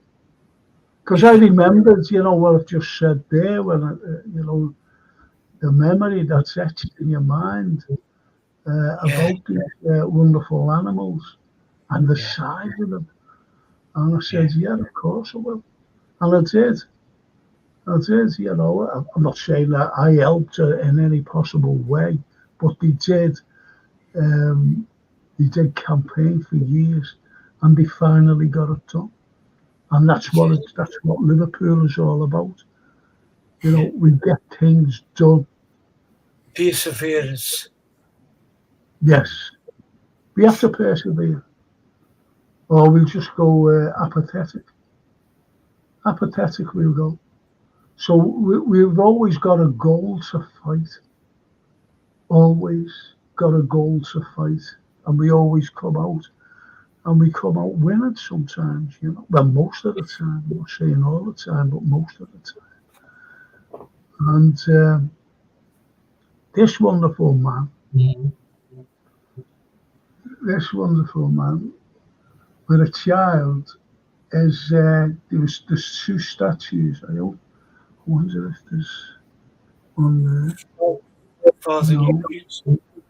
Yeah, that's Father Nugent, because right opposite him, to his right, is another clergyman. There's another clergyman. And when you think about what they actually did, Major Lester and Father Nugent, they bought a ship. They bought an old frigate off the Navy.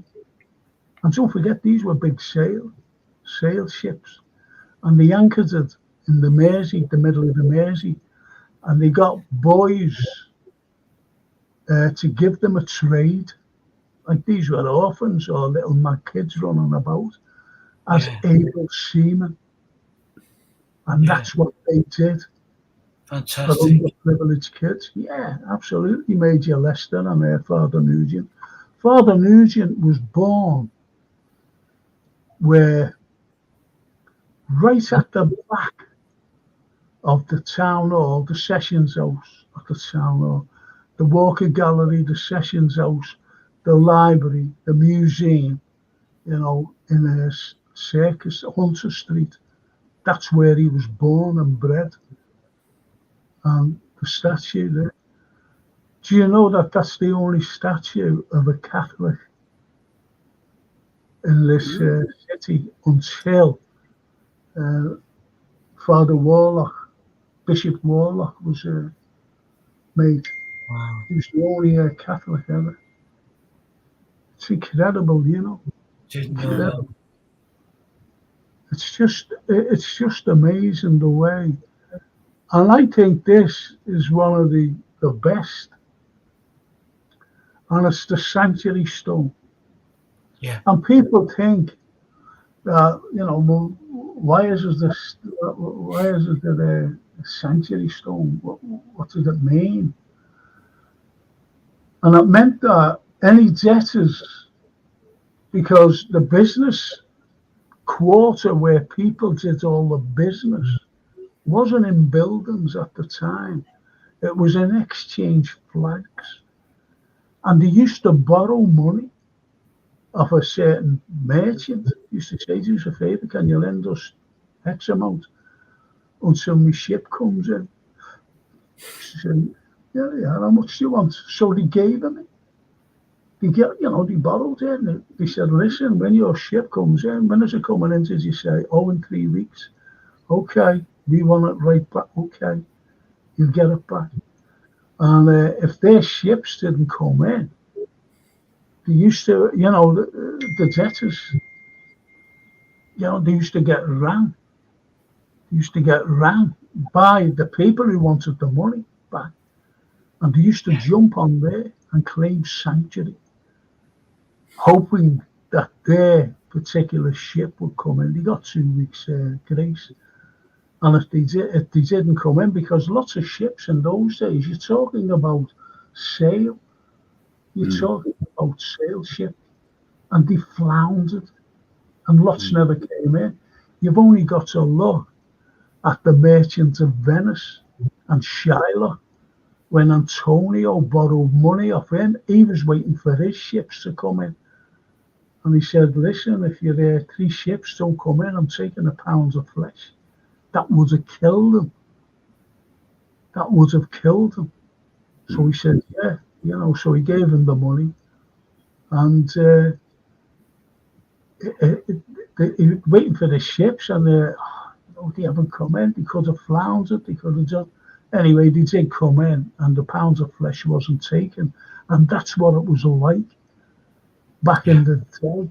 I'm not saying £1 of flesh, but if you owed money, you went into a debtor's prison. And it was shocking. It really was. Some people lived extravagant lives in their debtor's prisons, to be honest. You know what? You told me about that, the Standing Stone, Sanctuary Stone, and thousands of people must walk over that, past that every day, and not notice there. And when you do know it's there, you can't walk past it without stopping. No, and that's the original stone, That is the original stone. There was 4 stones. There was one there was one in Chapel Street, and there was one in, hang on, where am I? There was one in Chapel Street. There was another one in the top end of Dale Street, and the other one was in Tide Barn Street. That's where the 4 were. Yeah. So these fellas who owe money had a chance, no matter where they were, to jump on these particular stones. God blimey, if I went back then, I'd be still standing there. Me too. But it's strange that when we were kids, there was a similar game, wasn't it? Where you couldn't be touched if you were on, I'm on base. Oh, I love this because it's quirky, it's unusual, and again, you'd walk past it and not know it was there. Yeah. Young, and famous quote: "Liverpool is the pool of life," and he actually dreamt it. It was a dream. Yeah. Because he'd never been here, has he? No. He'd never been here. No, he'd never been at all.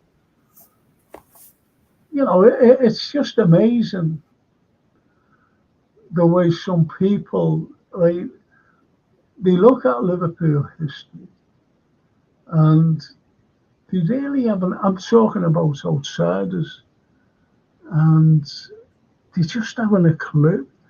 Now, only yesterday or the day before, I was scrolling there on Facebook, and they had someone put a picture up, and you see these unfortunately these drug addicts, and they're all bent over. Some are sitting down, but they're all most of them are just bent. It's horrible sights. And there was, I think it was on Twitter, I'm not quite so sure. And then there was all these comments, and this fella came up and went, "Is this Liverpool?" So I answered them. I said, "There are people like you who give Liverpool a bad name on assumptions." I said, "No, that's not Liverpool. That's not Liverpool. It's Philadelphia." And I had to go at him, that was only yesterday. That was yesterday or the day before. Fuming when I read that. Is that Liverpool? And you know what? You could tell that it was somewhere in America.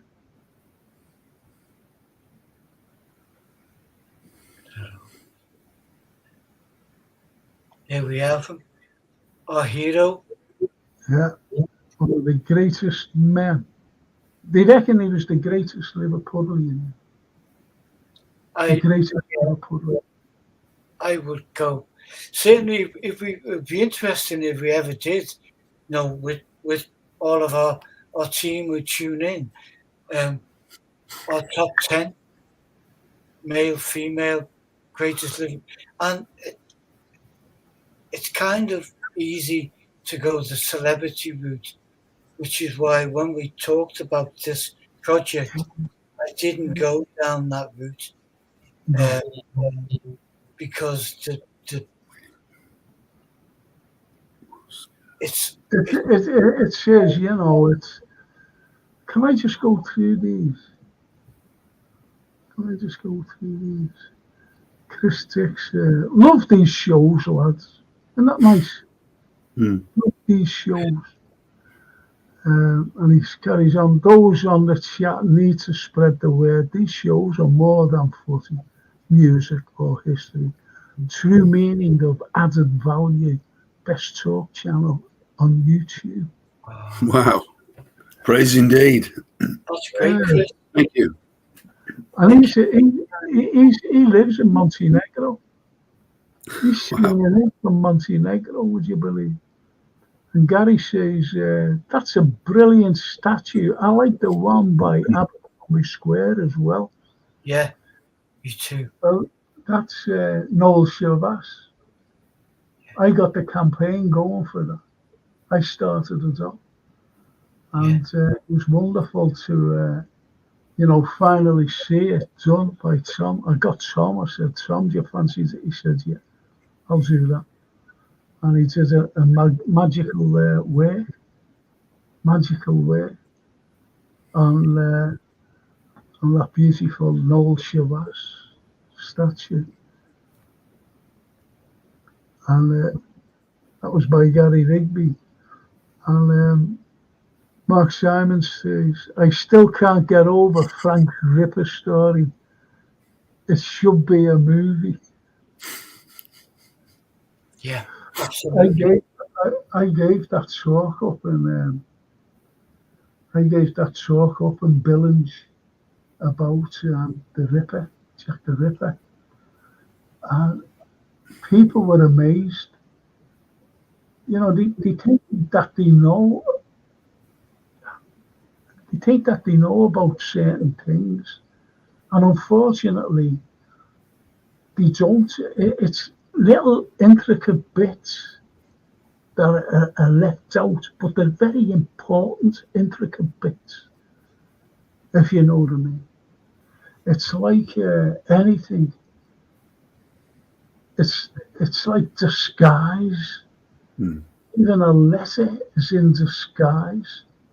A letter that was sent to the police was in disguise, and you could tell that it was written by a very intelligent man, an academic, but he tried to disguise his writing as a working class fella.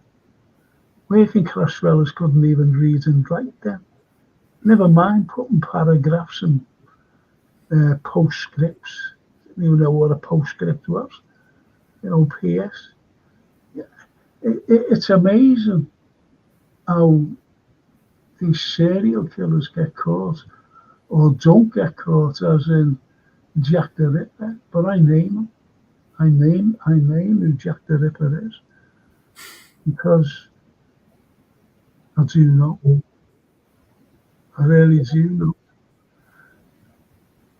But him, one of the greatest of all Liverpoolians, because what he did for Liverpool, he really gave us the art, He gave us the art, I'll tell you full way. He sent to Italy for paintings, books, everything. And he brought them over, in literature form as well. He brought them over to Liverpool. And then he went about and opened up a botanical gardens. No one has ever ever done that. Nowhere in the world. And he opens it up in Wavertree Park. Botanical gardens. If you think about it, the only things that we were seeing, if you were lucky enough, was dandelions. You had nothing there.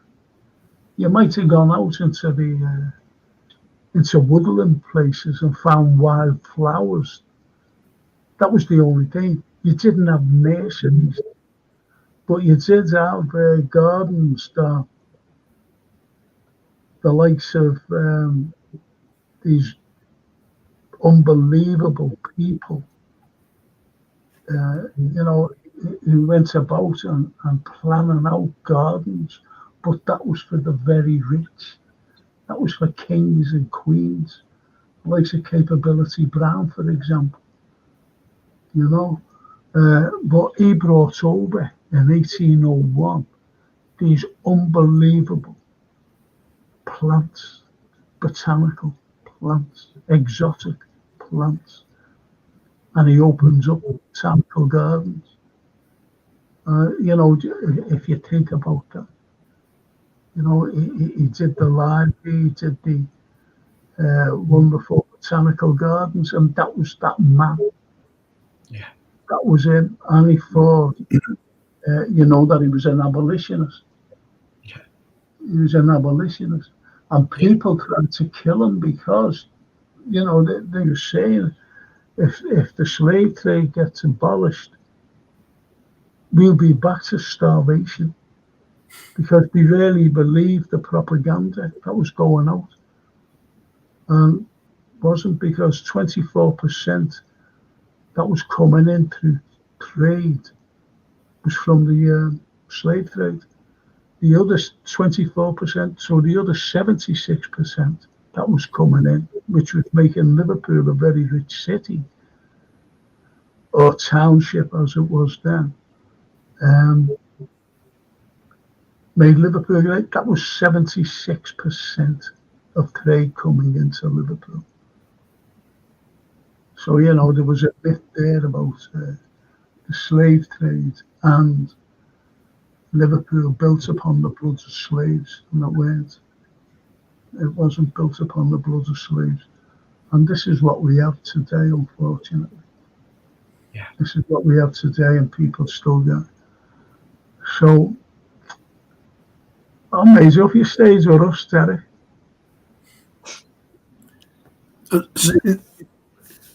I've really enjoyed it, mate. Did you? Yeah, really fascinating. Well, it's the same as music, isn't it? Yeah. Snippets. That's what I mean about snippets. Snippets are left out of, important things about music. Mm. They really are. And, you might get out of just a little snip, but it's important. It fits the narrative. Mm. It's often the snippets that tell the story, that join it all together and actually put it into context and give it a deeper meaning, basically. It gives it a different slant. It glues it all together. And that's why we love having you on to talk about these things. Because you don't realise yourself that you're coming out with these snippets. And I go, I didn't know that. It's just that Yeah. And it's like something that I don't know. And most probably Anthony as well. And he's a musician besides an artist. Well, it's what you did tonight, Derek, with the mention of the Beatles, of course, but 1966, where they stopped touring, because that then prompted the age of recording. And we had meteoric recordings, not just from the Beatles, but from lots of different musicians that we might have not geared ourselves up for had it been this continuous, let's go around again, the music thing. It also had a massive impact on Brian Epstein, the fact that they stopped touring. As little as a month after, It was actually after the Candlestick Green, their last concert. He was hospitalised for a drug overdose, an accidental drug overdose. And one of the thoughts is that because he suffered from depression, anxiety a lot, and it was thought very much that one of his problems was when the Beatles stopped touring, of course, he then had very little input into their career because he wasn't really that involved in the musical side. And also 1965, 66, the whole Beat Group era is coming to an end. So his other groups, Jerry and the Pacemakers, the Foremost, their careers were at that point then on the wane as sort of rock music. Jimi Hendrix and the likes were coming in. And it was just a year after that he overdosed again, sadly, fatally. Save him. Yeah.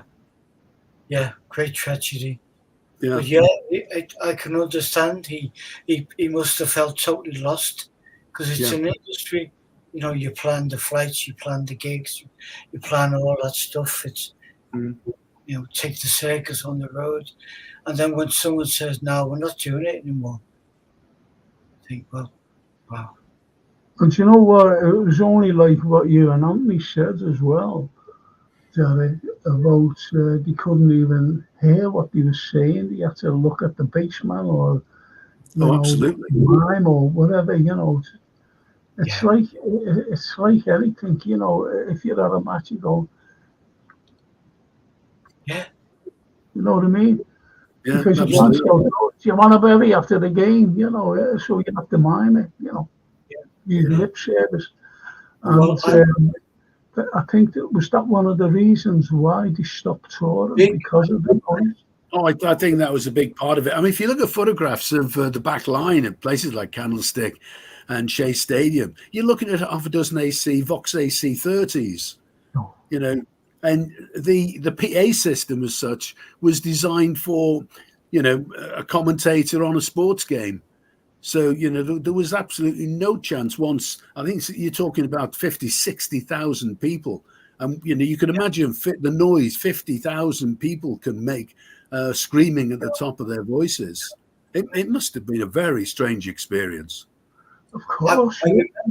I remember George Harrison saying in an interview that he felt they were starting to go backwards as musicians because they couldn't get any better because they couldn't hear what was going on.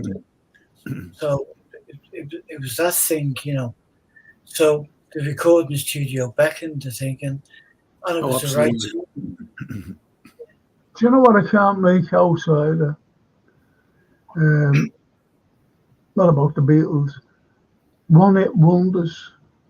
You know, these people who have one-hit wonders because they've got the voice and everything else, but you know, it's just like that song epitomised the peak, if you like, of the singer's career, and it was a one-hit wonder.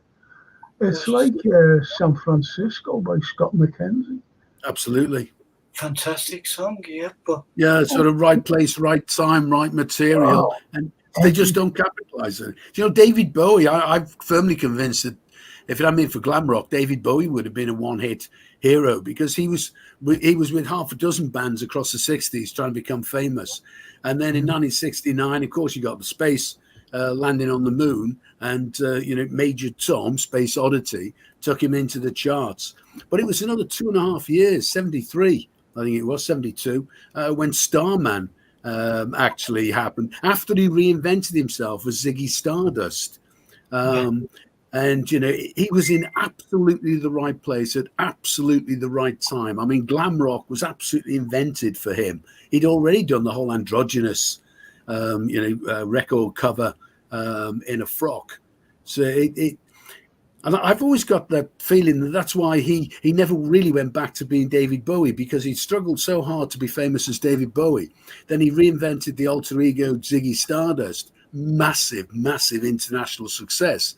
So he tended then to reinvent himself as the Thin White Duke and Aladdin Sane and stuff. And an amazing guy and a great example of a massive talent that could well have been a one-hit wonder.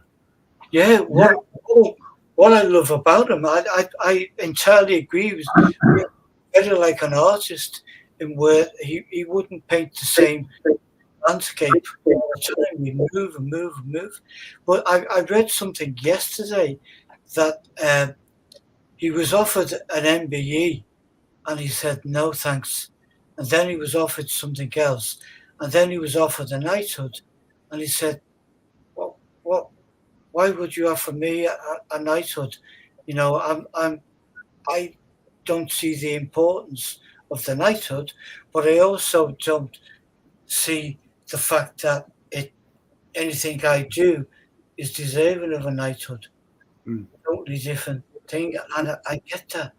And the only other person I've read about, there's many, and we could probably fill a program with deserving people and non-deserving people, but was he and the artist Lowry, who was offered everything by the Queen, and he knocked it all back. And he said, no. Yeah, that's right.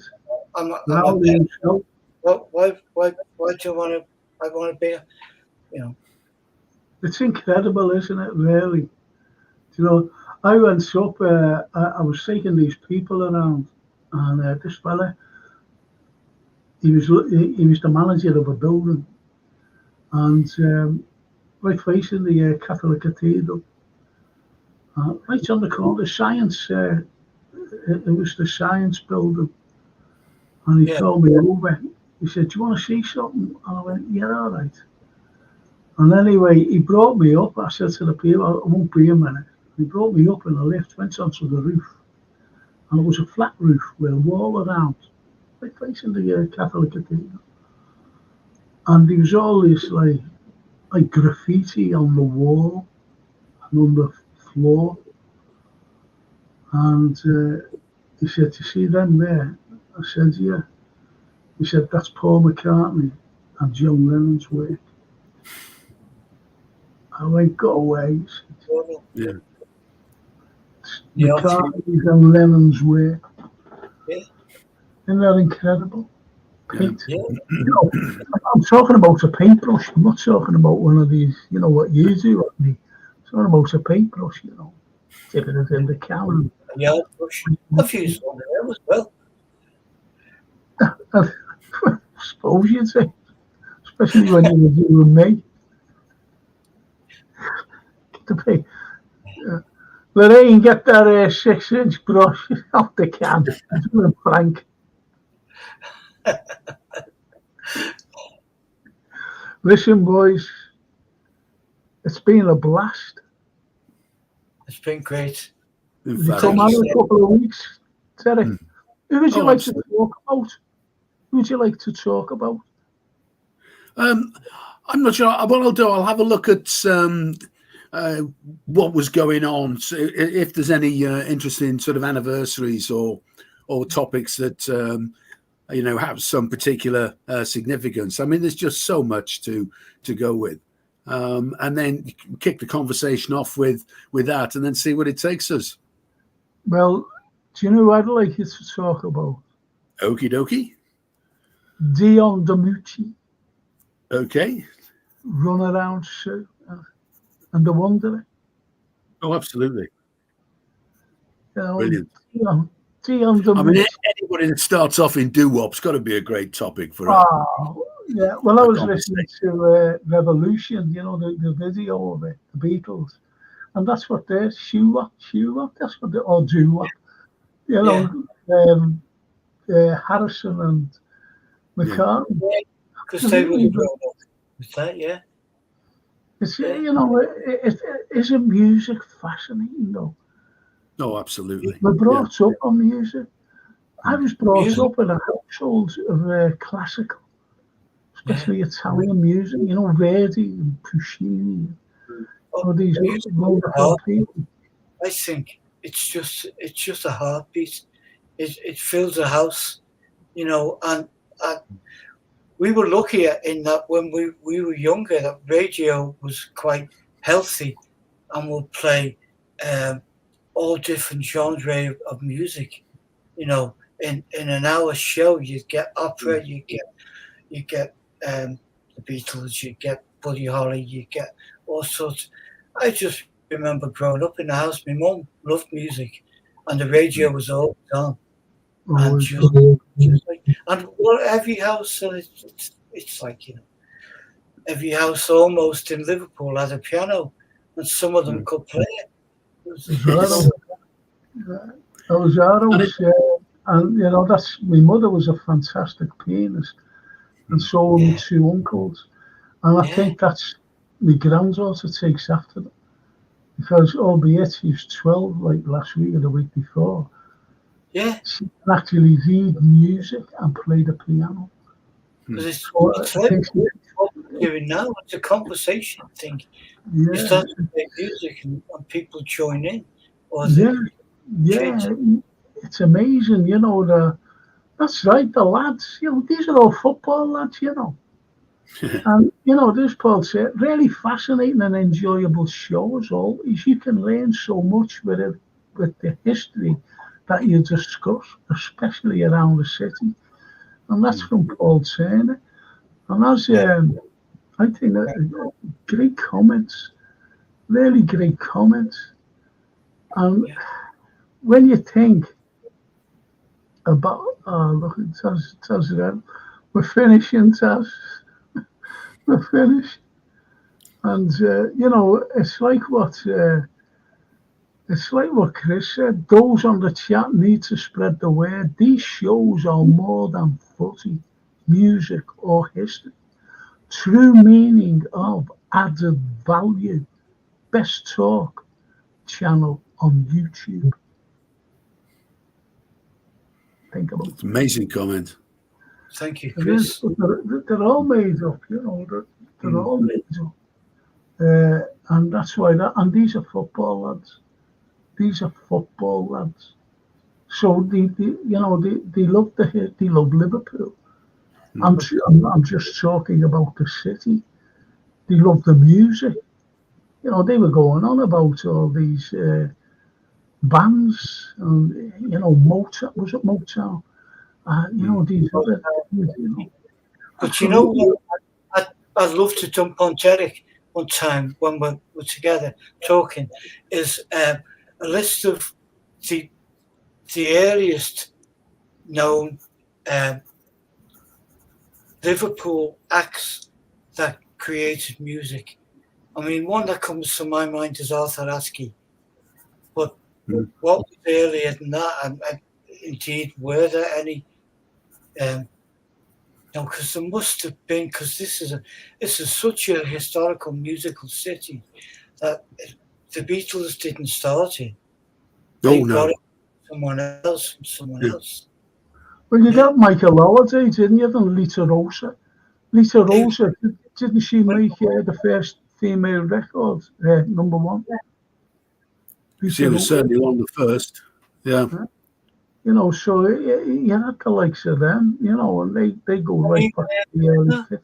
You're talking about the when we all got here, and the Italians when they came over here.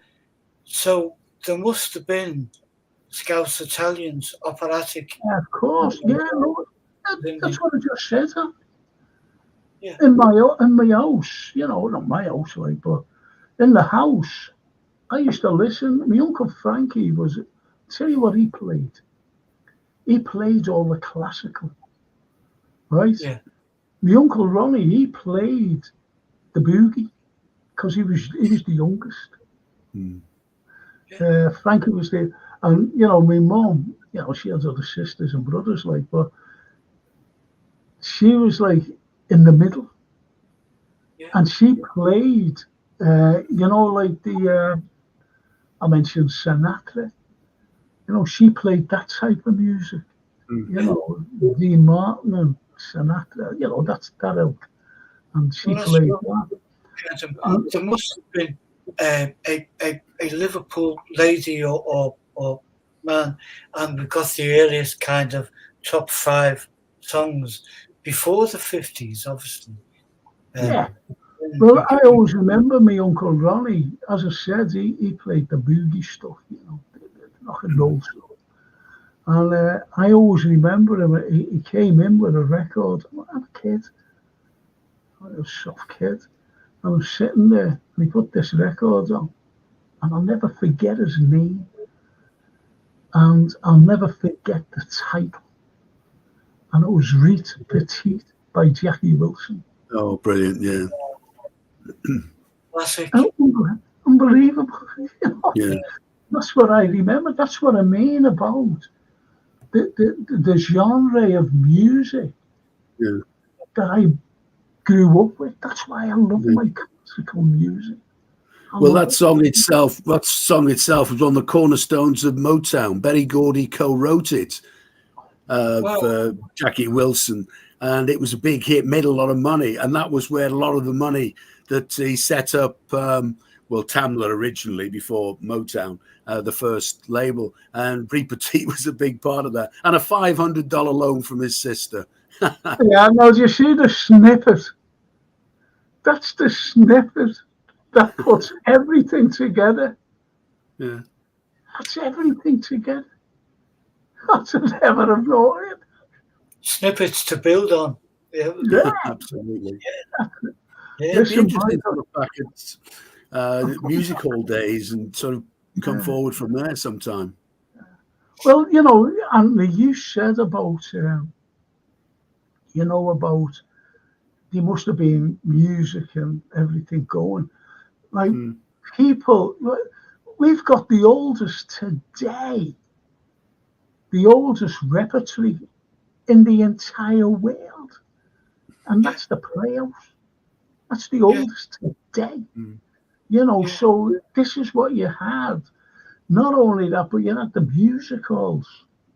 Don't forget Charlie Chaplin's parents when he was a little kid, going to St. Francis School when he came up, tour in the country, and stayed here for 6 months.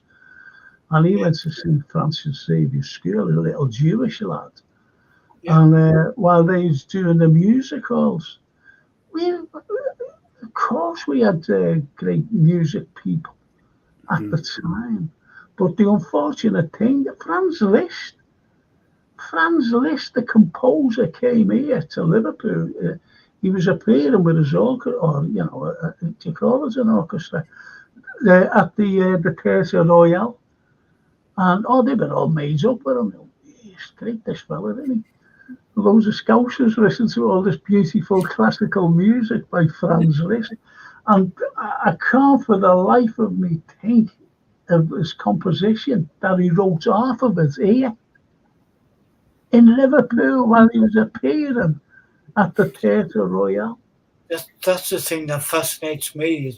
Is my thing and our thing is that Liverpool in itself is one of the most inspiring cities. And it's like New York. When you walk around New York, same as Liverpool, that you feel music everywhere. It's just there. Music, humour, literature, all of it, it's there. It's like in the air. So it was just that. Who do we don't know? Who Exactly. It was, there used to be a lad selling bin bags, and I always got told to get bin bags off of Blackie. And he used to stand outside Williamson Square on the corner, by the Playhouse. Yeah. And Owen Owens, and he used to stand there selling, honestly, bin bags. So, black bin bags. So I used to get for the house for the week, all right, Blackie, and I'm standing there talking to him. I knew Blackie. And he's standing there talking. And I'm coming down from, and he must have been on Radio City. And walking down was, and I couldn't believe I was looking at him. And this fella's dead tall. I didn't even know this. And there he is walking down. And he wanted to know where the cabin was. And that was Johnny Cash. Wanted to know where the cabin was. And I said, and me and Blackie said, well, it's down there. If you go down, trying to point to Chapel Street, Whitechapel, go up there. And anyway, he was a little confused. He was 6 foot hot. He was not half tall. I couldn't believe it. And he was dressed in black. and he had these cowboy boots on.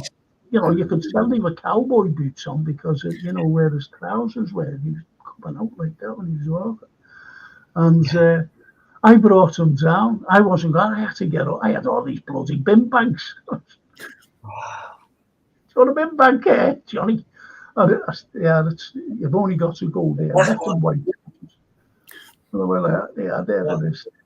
I said, you see that statue? Can you see the statue? He said, yes. I said, and that was Tommy Steele's Eleanor Rigby. I said, it's just facing there. You can't miss it. I said, anyone would tell you. So you could imagine him walking up Matthew Street. Yeah. Johnny Cash.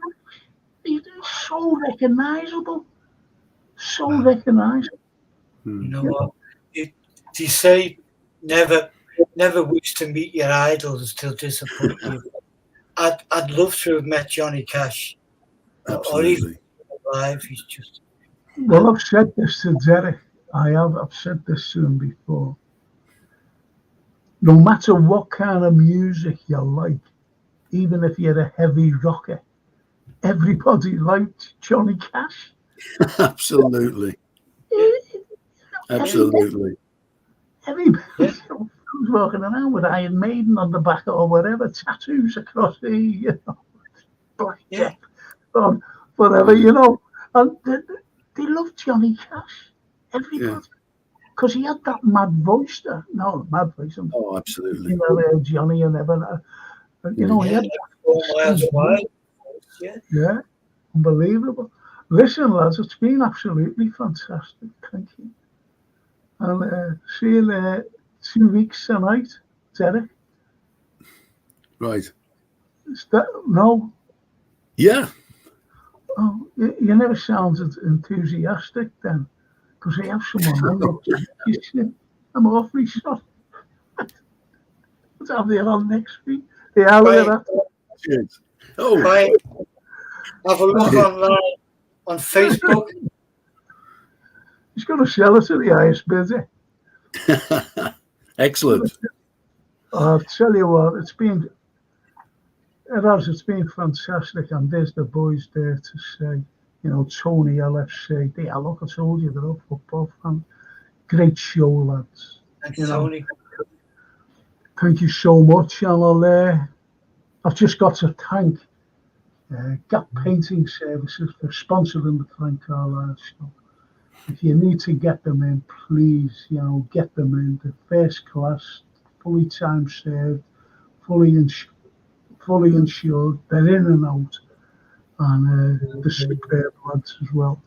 I've got to thank Jason Pennington, because without Jason, I wouldn't be able to do any of this setup. And also, you two gentlemen. Got to thank you two gentlemen for keeping me company, and your input is absolutely brilliant. Thank you so much. And the most important people are the people listening in and commenting, because their comments are absolutely fantastic. And as Paul says, take care, Frank, Anthony, and Derek. You too, Paul. Thank you. Cheers, Paul. Thank you. And I'll see you next week, Anthony. Okay. I think we've got Gerard on next week. Okay. The astronomer. Okay. Then you again. That'll be fantastic if you do Dion Zamucci as, you know, besides, if you don't mind. That'd be great. What we're talking about. Thank you so much. Cheers, everybody. See you all soon. See you tomorrow night, 10 o'clock, all you football fans.